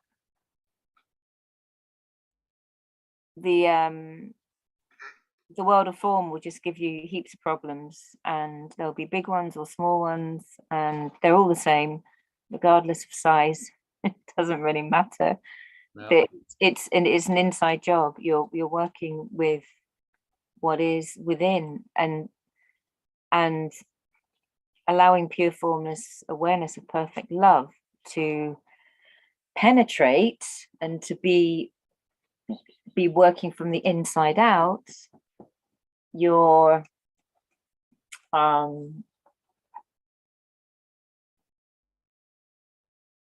Yeah. To There's, turn any error into perfect love. yeah. Thanks, Diana. Exactly. Team Like, effort. team effort. Team effort. Exactly. Not even here anyway, so Yeah. Well, there's really only one of you. That's the whole point. there's only one of us. That's what you said, wasn't it? About 20 minutes Did. ago. There's only one. There is Yeah. only one of us. And so when we start to come into that awareness, it's like, I'm not really separate from you. This is the same awareness. Yeah. Seemingly with different forms.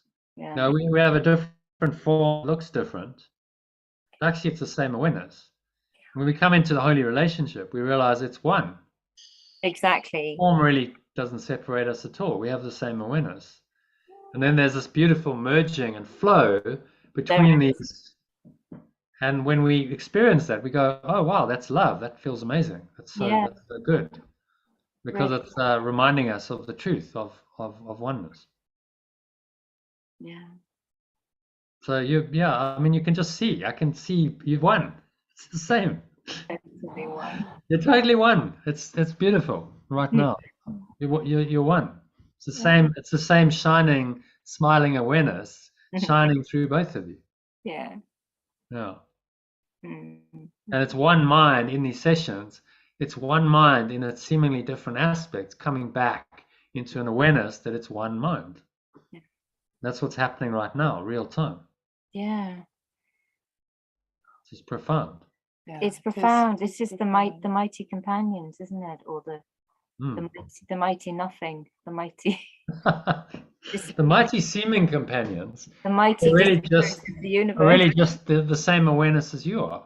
Absolutely. And all you've got to do is recognize that and say it's actually all the same. You are me, I am you. There is no difference. Yeah. And we're just awakening to the truth that's always been. And that feels, we call that love. When we have that awareness, it's like, oh, wow, that just feels so nice, doesn't it? Just so deliciously expansive and wonderful and opening, and you can't really even describe it. You can't. It's just walking yourselves together back to peace. Yeah. Back to this, like, oh, wow, actually, I'm not separate. I'm one. And all of that separation drama is over. Yeah. And all I have to do is stay there. It's just a perception. Just a perception. And this new perception of oneness is available to me anytime. It's always there, available in any situation. Yeah. So I can have this delicious feeling all the time. And that's, all we're trying to do. That's the enlightened state. Samadhi, so the sameness. What else is necessary to make them all the same? Samadhi really means sameness of perception. When you're in Samadhi, which is the highest stage of enlightenment in the Eastern tradition, it's really seeing that everything is the same. Underlying all form, it's the same presence, the same essence, and really seeing only that. Yeah. The person who's rooted in Samadhi sees only the sameness and doesn't see any differences. Doesn't perceive any differences. Oh. Yeah. And that's where we're going with this. But that's an understanding. So you don't see with the body's eyes and perceive with the senses anymore. The mind is the true mind. Your Holy Spirit mind is now interpreting everything for you, and perceiving only what is true, which is the underlying oneness. Okay, so well done on the summary. And you see what happens when you do the summary. A whole lot extra came there, isn't it? It's amazing. Okay, so number 8, moving swiftly on to. I think is it Iona? I forget. Anyone who wants to read that. Iona, have a go. Okay. Let them all go, dancing in the wind, dipping and turning till they disappear from sight, far, far outside of you, and turn you to the stately calm within, where in holy stillness dwells the living, pure, formless awareness of love you never left, and who never left you. The remembrance. We need to just translate as we go. Does that need any translation? There's and two, and turn, and what about turn to the stately calm within? Yeah. Where in holy stillness, in true awareness, stillness dwells. No, where in holy stillness dwells the living pure formless awareness you never left. Yeah, we're in so holy is Pure true truly awareness. aware, truly aware. We're in truly aware.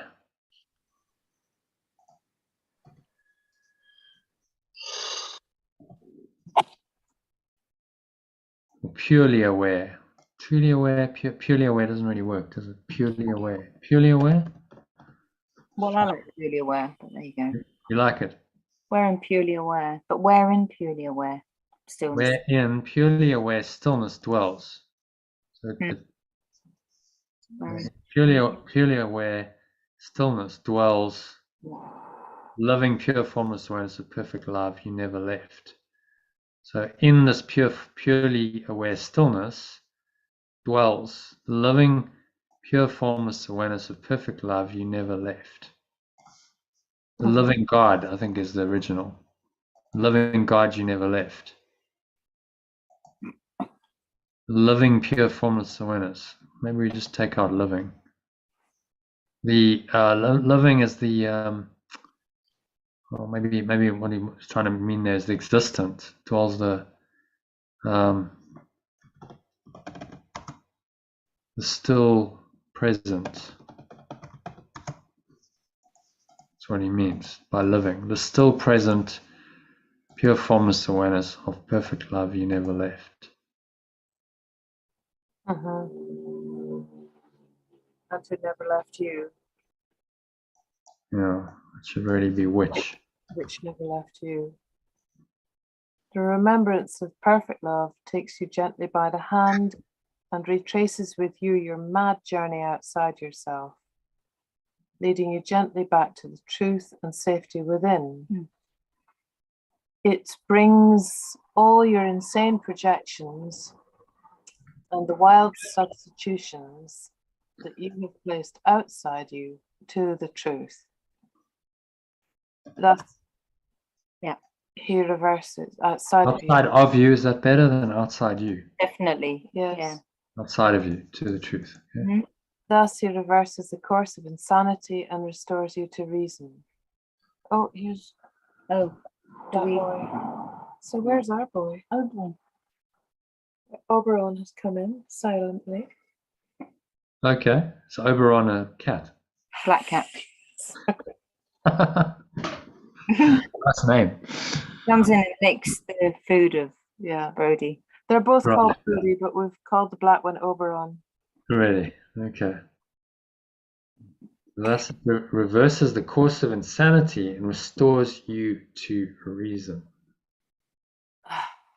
Oh, it's a beautiful poetic passage. Yeah. The idea of letting go all the crazy, twisted, dipping, turning ideas, fantasies, fears, illusions, nightmares, and let them all go, and turn to the calm within, where pure formless awareness of perfect love never left you, and you never left. Let's make that wholly aware. We're in wholly aware stillness. You're wholly aware. The still present, pure formless awareness of perfect love you never left.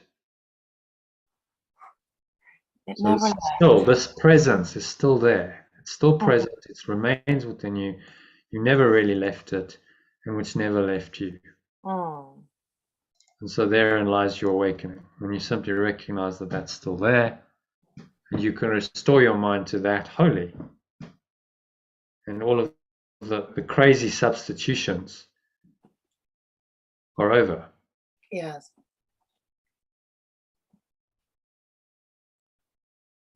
Yes. Reversing the course of insanity and restoring insanity to reason. And so this takes you gently by the hand, retraces with you your mad journey outside yourself. So that's what we're doing here. Says, okay, so what have you actually done here? This is the journey, the descent into hell. In order to find our way back home, we must look at how we've done this and how we've got to this crazy victim identity that we seem to have as a human being in an insane world. And we need to retrace the journey. So let's look at how we got here, came down the ladder of separation through all of these false steps, and retrace it and say, well, if none of this is true, because the thought of separation isn't true, then I'm back in pure formless awareness. But we've got to climb back up the ladder from the victim identity all the way back up to get to the point where we realize it's one tiny mad idea, and that tiny mad idea is not true. And when we really get that, then we're back in pure formless awareness. And we're home, free. And so our whole journey, saying our journey is simply to retrace the mad journey, which is what we're doing, to understand how we got here, understand the ego's thought system, and then let it go and say, well, it's crazy. You know, all of these steps are substitutions for the truth. Further substitutions for the ones after the one substitution that we made, which is the thought of separation. Jono, that's been really helpful, and I must go to bed and rest my illusory mind. Okay, thank you, John. And Sue, if she's still with us. Sue's just collapsed in a bundle, and Okay, she's just got up. yeah. All right. So see you tomorrow afternoon. Yeah, should see you tomorrow afternoon. Yeah. Lovely to see you, Iona, Lucy. Bye. Thanks, Jono. Okay. Bye. Keep going. Bitter rain. Yeah, keep going into the night. We've only got 4 paragraphs to go.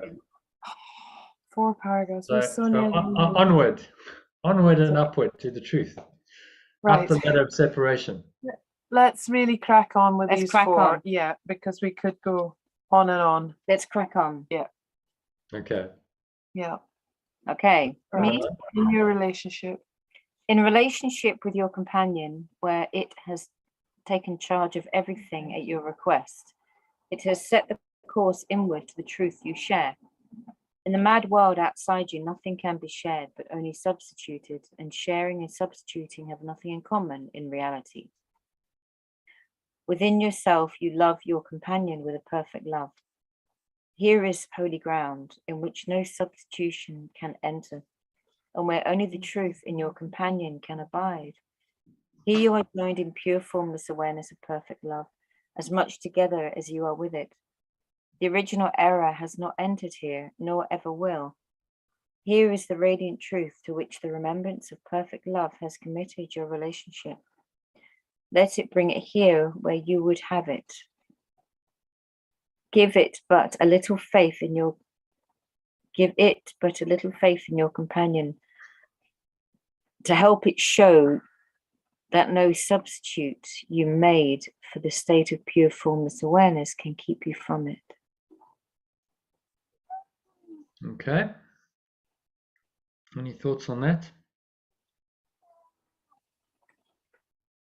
So presumably the companion is on the level of form, the ones that we are hanging out with, that we are at one-ment with. So he's talking about at one-ment in pure formless awareness of perfect love, the unconditional at one-ment of love that is chosen in that remembrance of perfect love. And so the relationship is living, is in truth. It is the truth of relationship. Hmm. Here is holy ground, so we can call that holy. Holy, Holy holy. aware. Holy aware ground, or holy aware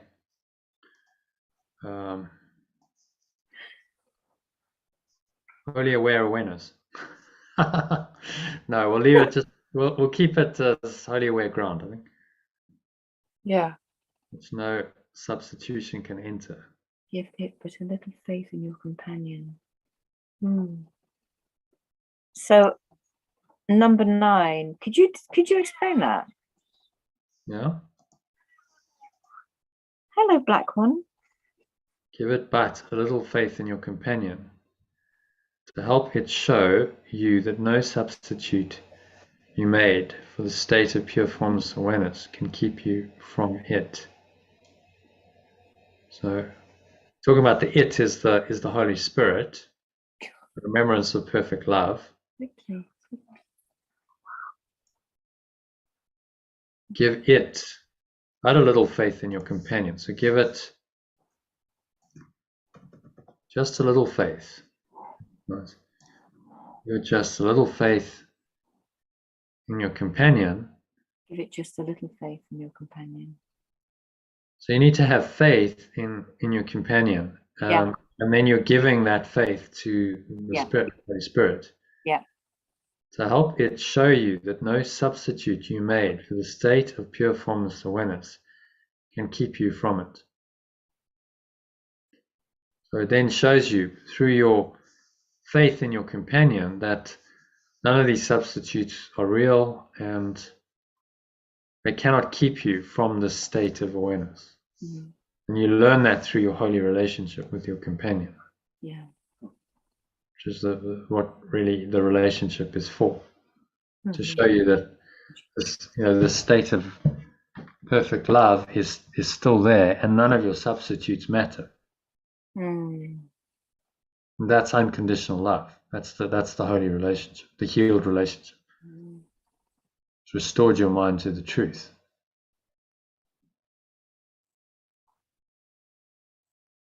Yeah. And so the original error is not entered here. Mm-hmm. You really see the other person as they are in their truth. Yeah. The error is not there. You simply see them as I am you and you are me. So Namaste says, I see you as you are. Yeah. In truth. And the error is not there. The error of separation is not there. Yes. Yeah. So pretty extraordinary state of mind in this world. Amazing. To maintain that. But so that the mind training that he's giving us is to help us to stay rooted in it, to stay in that perception and not allow the ego's illusions to hijack your mind and tell you that the dream is real, which it's always trying to do, and always trying to substitute. You missed the first bit, but this is really about the substitution of one reality for another. Yeah. We've substituted the tiny mad idea of separation for the truth, and then all of the substitutions that follow are a result of that substitution, that one tiny mad substitution for the truth. Okay. Mm-hmm. Yeah. Happy with number 9? Very happy. Thank you. Okay. Number 10. So Over we'll to you. crack on with number 10. Great. Okay. In you, there is no separation, and no substitute can keep you from your companion. Your reality was pure formless awareness of perfect love's extension and has no substitute. You are so firmly joined in truth that only pure formless awareness of perfect love is there, and it would never accept anything else instead of you. It loves you both equally and as one, and as it loves you, so you are. You are not joined together in illusions, but in the thought so holy and so perfect, so wholly aware. Yeah, thought so.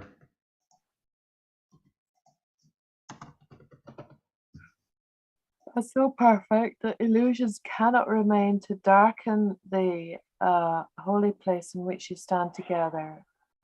The holy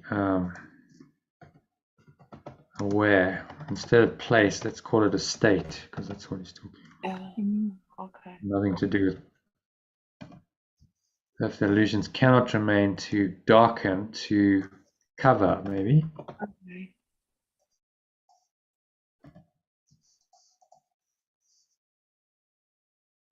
In which you obscure, maybe. I think that's better. To obscure. Mm. Wholly aware state in which you stand together. in which you are together. Which you exist together, which you remain together. Are together is quite good. Do we Are exist? together. In which you are together. Pure formless awareness of perfect love is with you, my companion. Let us join in it in peace and gratitude and accept its gifts as our most wholly aware and perfect reality which we share in it. Beautiful. It's lovely.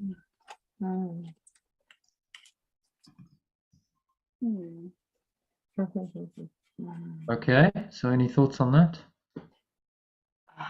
Beautiful. No substitute, no separation, no twisted distortion of an idea that can keep me from my companion. No. Yeah. No. Illusions cannot remain. So only pure formless awareness, only perfect love is there. You see the other person in that light. Yeah. No illusions can limit that. No illusions obscure that. And we join in this in peace and gratitude. Accept its gift as our most wholly aware and perfect reality, which we share in it. So we share in this awareness, that pure formless awareness of perfect love. Is the unconditional love, divine love, which now is the foundation of our relationship, rather than the specialness, trying to find some kind of satisfaction from that person as an individual. Yeah. You are not special.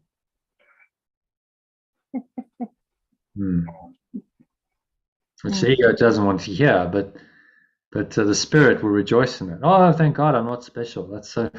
Oh, thank goodness. Because specialness is a death sentence. Yeah. You think you're special, well, you will suffer and you will die because of that belief. So it's not something you want at all. Yeah. All right. Okay. Happy with that? Moving swiftly on to number 11. Oh, cantering through. Cantering. Great. Yeah.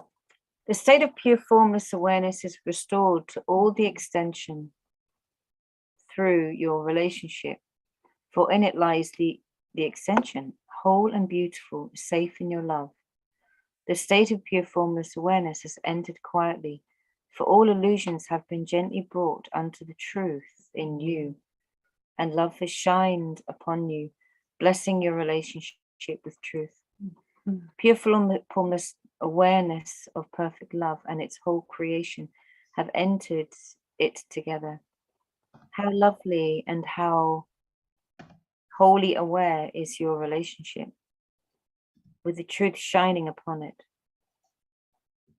The state of pure formless awareness beholds it and rejoices that you have come, that you have let it come to you.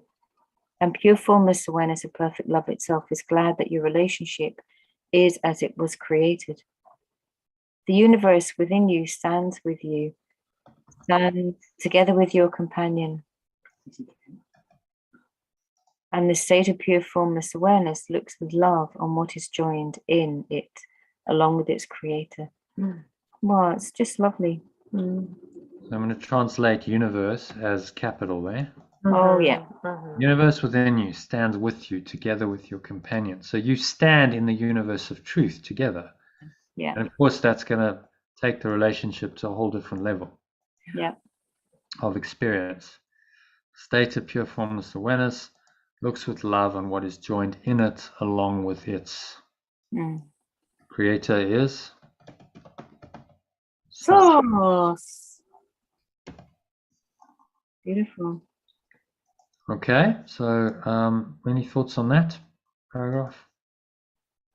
Wow. It's just such a blessing, isn't it, to be in a state of pure formless awareness in your relationships. Yeah. If you can get there and you can stay there, then the relationship is blissful because it's underpinned by pure formless awareness of perfect love, which is true. And of course, we feel, when we're in our truth, it feels amazing. It feels expansive and amazing. And it's just the job is to stay there, to keep our mind rooted in this, and don't go into the idea of separation and all of its sorry consequences, which really make the relationship hell. It's a helpless, innovative little life, the victimhood of the ego now being played out in the relationship, which is very destructive, as we all know. It's not a happy state of mind at all. Okay, that's us, isn't it, for 11? Yeah, happy with that. Happy with that. Is this the last one? 12? 13. Yes, there's 13, so we got 2. Just 2 to go. Pure formless awareness of perfect love has called, should hear no substitutes. Their call is but an echo of the original error that shattered the state of pure formless awareness. And what became of peace in those who heard? Return with me to the state of pure formless awareness, walking together with your companion out of this world and through another, to the loveliness and joy the other holds within it. Would you still further weaken and break apart what is already broken and helpless? Is it here that you would look for happiness? Or would you not prefer to heal what has been broken and join in making whole what has been ravaged by separation and disease? Performance is called, should hear no substitutes. So, yeah, feel called. Do not be fooled by any substitute. We can make that.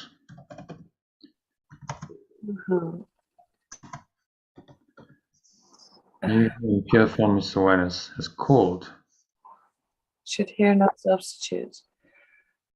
But their call is only an echo of the original error that shattered the state. So this belief in the tiny mad idea goes echoing down. And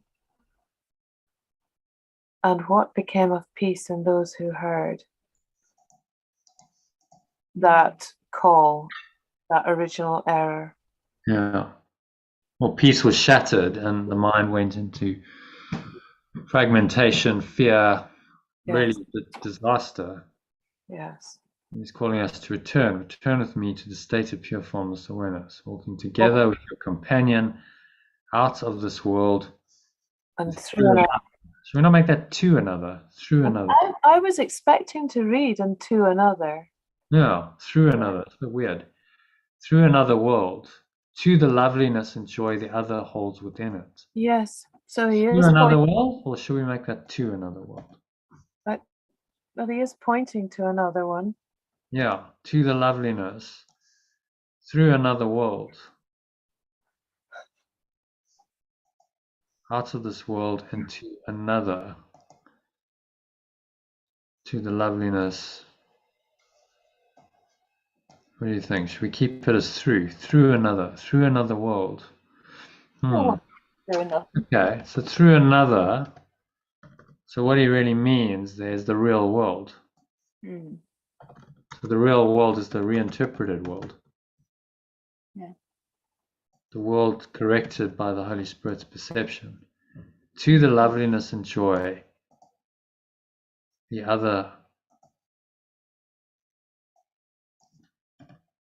this other world holds within it.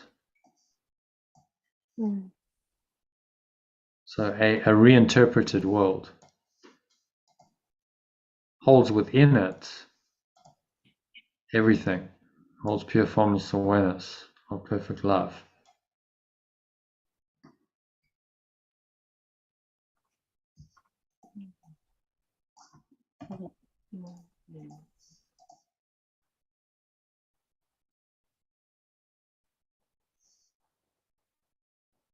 So the loveliness and joy that underlie the real world is where we're going, which is pure formless awareness, state of pure formless awareness.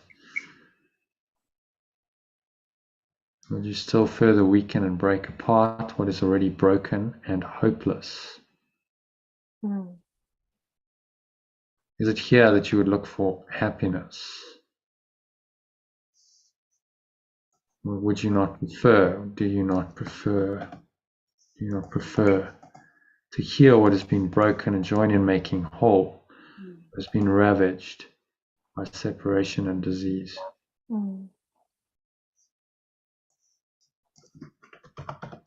Here that you want to look for happiness. Okay, so just asking some questions and saying, don't look in this disaster for happiness.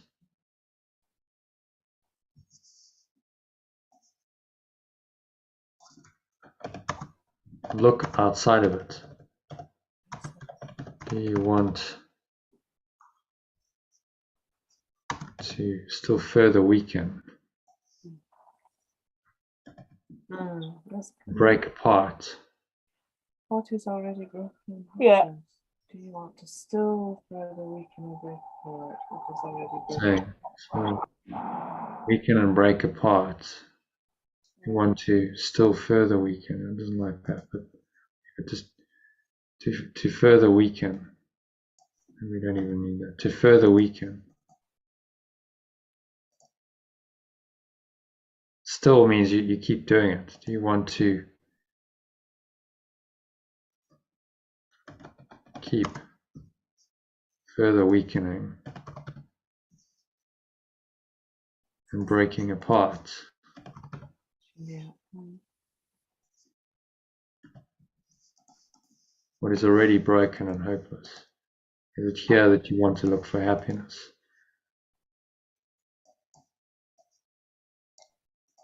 Do you not prefer?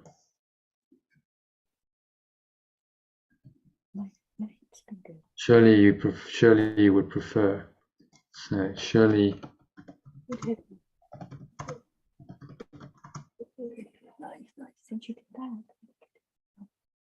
you would prefer.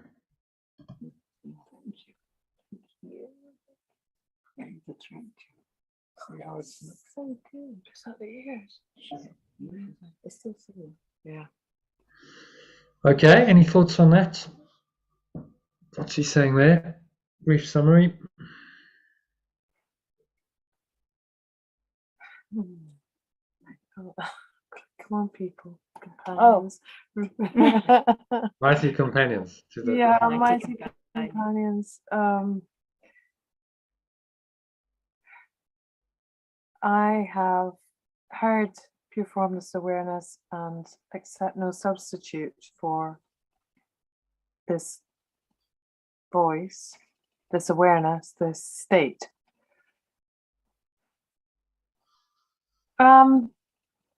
Return. Oh, I'm losing it. And with my mighty companions, I walk from the world that I think I live in through into the real world where the joy and the kinship and the feeling of bliss, loveliness is there. Why would you keep putting the effort into a state which is already broken and hopeless? Why would you keep aligning to the ego and making problems, making issues with the world? with its, which is already broken. Which is already broken. Hmm. It's an unequal struggle. Hmm. So you'll never succeed. That's, You look for happiness in the dream, you're never going to succeed. You're guaranteed to fail. Surely you would prefer to heal what has been broken and join in making whole what has been ravaged by separation and disease. So that's a better choice. Brilliant. So again, a call to action, just saying, do you really want this world, or are you willing to let it all go and join me in this truth? Join me and your mighty companions in this awareness of truth, in which all of this is healed, and you can find genuine happiness and joy, and ultimately transcend the entire world. But you go through the real world. That's why it means through this other. Through the real world, you get to the loveliness and joy this other world holds within it. That's what he means. yeah. The loveliness and joy lie beyond the world, but they are held within the real world. They underlie the perception of the real world. Okay, happy with that? Wonderful. And last one. Number 13. Number 13. So Lucy, read, please.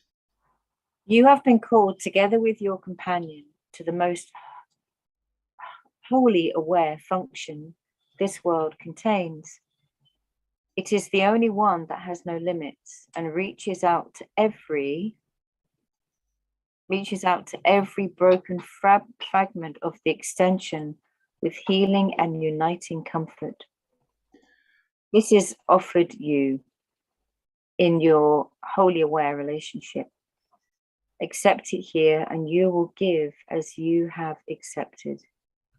The peace of pure formless awareness of perfect love is given you with the glowing purpose in which you join with your companion.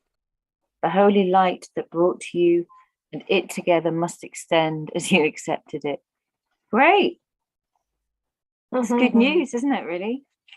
It's great. So you join together with your companion. I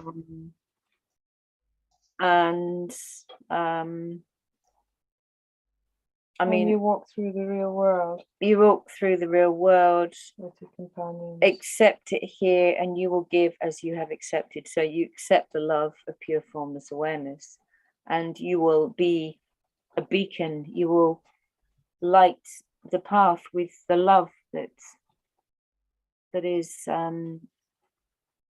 radiating from the wholly aware relationship. Yeah. Yeah, I agree. Together you extend it as you accepted it. Just check on this. Earlier it brought you and him. Okay, so we need to change that it to him.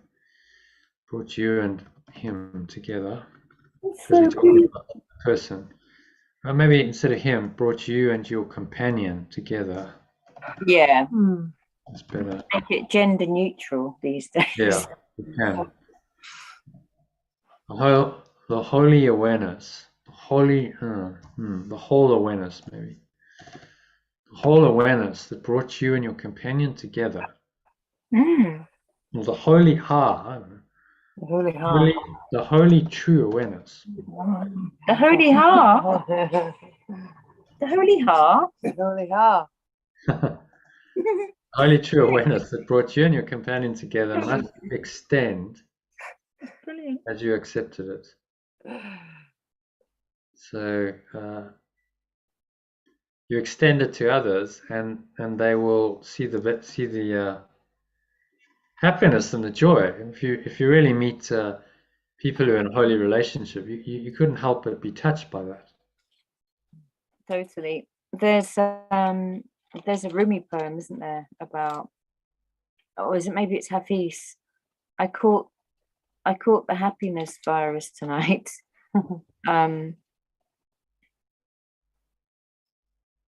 I can't remember the rest, but it's like, it's basically, there you go. Passing it on. Yeah. Is that actually the title of the poem, The Happiness Virus?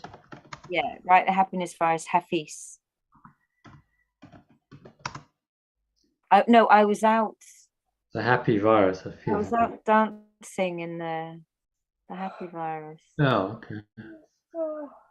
I have Oh, that's a nice note to end it on. Do you want to read that? Yeah, read it. You read it. Oh, me read it? Okay. Yeah. It's a bit tiny. You need to expand Oh, on it. I've got it. I've got it. There you go. I caught the happiness virus last night when I was out singing beneath the stars. It's remarkably contagious, so kiss me. Isn't that brilliant? So how about that? That would have been a beautiful poem to counter the whole COVID story, wouldn't it? Oh my God, yeah. Oh my God, that's so I brilliant. caught the happy virus last night when I was out singing beneath the stars. It's remarkably contagious, so kiss me. Isn't it brilliant? I remember that. I think that should be the counter to any further COVID Definitely. virus attempts. Like, Oh my God, that's genius. That's Thank you for brilliant. making that association. That's so brilliant. yeah. Yeah. If anyone wants to go on about COVID, say, well, this is the virus I caught. Yeah. Yes. Yes. The happiness virus. Yes. Classic. I think Hafiz. What's it called? The happy virus. Interesting. So even in his day, because Hafiz was around in what 14th century? 14th Like century. Yeah. wow. Did they even know about viruses now? Well, they did, called but it the Black Death, didn't they, in the 14th they did century? know about the And Black Death, yeah. yeah, it did for millions of people in I Yeah. imagine that's where yeah, because that's interesting. I Yeah. wonder if he took that association from that Yeah. and was like, it's not even true. It's not even true. Even the Ah. Black Death, it's not true. Yeah, he was a 14th My century God. Sufi mystic. Yes. It's Hafiz, not Hafez, isn't it? I think that's Well, right. some people pronounce it Hafez, but I mean, in Daniel Ladinsky's books and his reiterations, or what they're called, transliterations, they are he's Hafiz. Yeah. No, that's how I've always seen it spelled. So Yeah. we'll stick to that one. The Happy Virus by Hafiz. I think I'll post that in the group. Brilliant, do it. Perfect. Yeah. Yay. Okay. So one more task. Not quite done. Okay. We just need to write a personalized executive summary. Oh. So what is he saying here? In first person terms. The key message of the section is that what? That.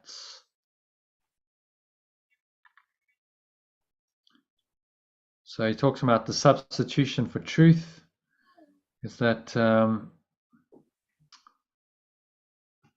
so when I substitute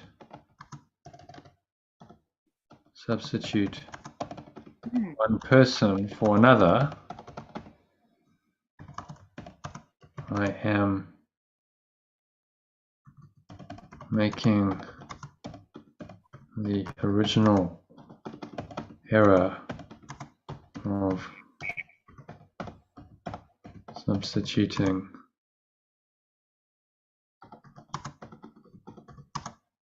the truth with illusion of separation, because separation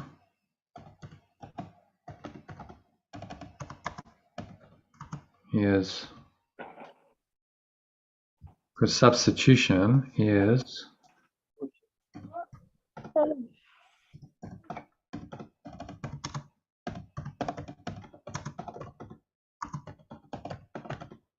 separation is real. Separation really happened.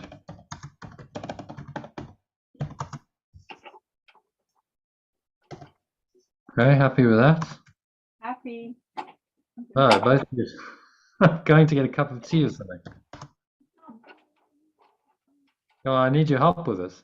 Oh, you need my help? Well, really, yeah. Ideally, you help me write it so that, so how do you Barely think. learn? How do you summarize the that whole conversation we had about the tiny mad idea substituting for the truth, and one error, all of that. Were you here for that part? No, she wasn't. No. You were. Okay. So he's talking about here that the one tiny mad idea that we made, that's the error that substituted for the truth. So let me just say I only ever had made one error, which was to believe in the idea of separation.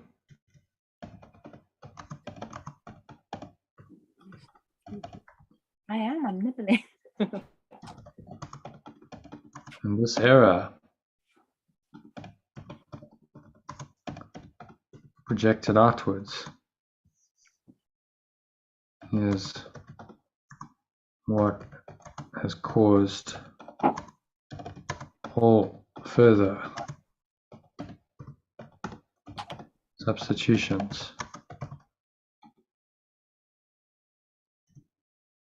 And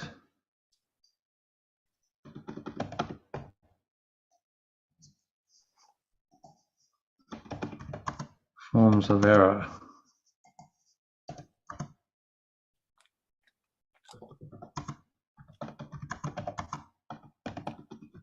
seem to experience in this world.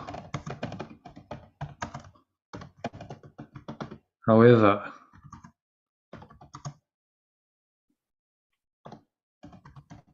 tiny mad idea of separation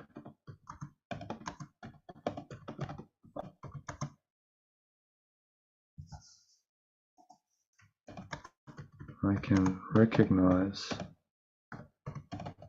I can remember the truth, remember the truth that tiny mad idea of separation is not real.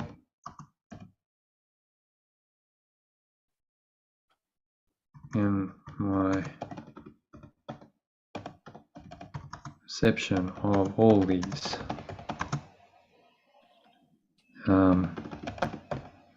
errors, am I correct?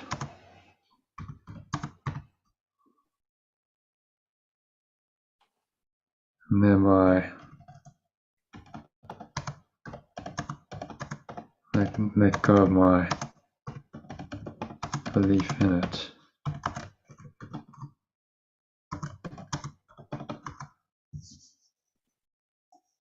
And something like when I see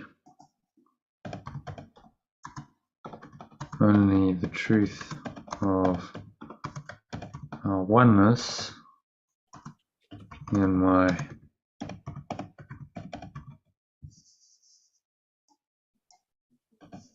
companions,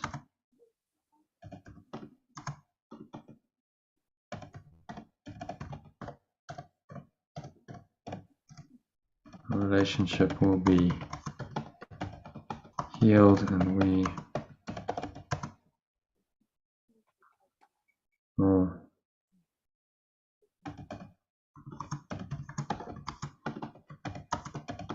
live in the real world of love, peace and joy together for finally escaping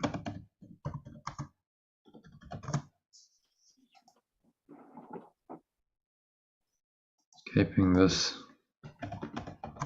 world entirely together, so we are both this world entirely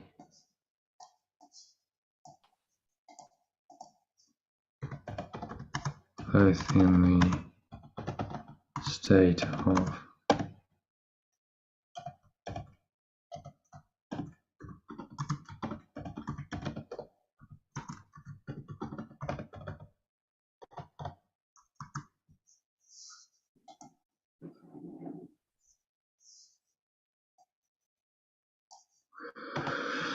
Okay.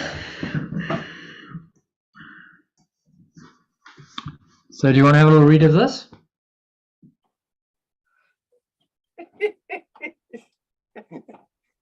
Lucy's departed. Has she?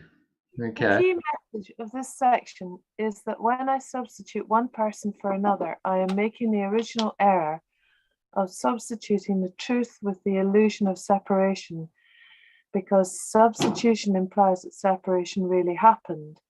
I only ever made one error, which was to believe in the idea of separation, and this error projected outward is what has caused all further substitutions and forms of error that I seem to experience in this world. However, I can remember the truth that the tidy mad idea of separation is not real in my perception of all these errors, and thereby I let go of my belief in it. When I see only the truth of our oneness in my companions, our relationship will be healed, and we will live in the real world of love, peace, and joy together before finally escaping this world entirely. So we are both in the state of pure formless awareness. Lovely. Happy with that Yes, brilliant. personalized executive summary? That's lovely. Hmm. Good. I think that's a reasonable summary of the whole thing. The passing of the Yeah, dream. he relates it. He's taken the high metaphysics of the tiny mad idea, and then he's brought it back into the holy relationship. Connected into okay, this is how this transform your relationship, and you can use this idea to heal your relationship completely. That's brilliant. Yeah. Right. Going to sleep now. Thank you, Jono. All right. Yeah, my pleasure. Good session. So should we just do a minute closing just to give thanks? Close your eyes, and I think I'll close it out with the poem by Hafiz. So close your eyes, take a nice deep breath in. Just breathing in this presence of love, perfect love that brought you here tonight. And bring to mind this poem by Hafiz. He said, I caught the happy virus tonight. Yeah. And I was singing out beneath the stars. It is remarkably contagious. So kiss me. And I think we've all, not physically, but it's been a great connection. So thank you. Lovely. Love to finish on that. Yeah. All right. So I'll see you tomorrow afternoon, maybe. I hope so. Thank you. All right. Okay. Good night. Good night. Namaste. Thanks very much.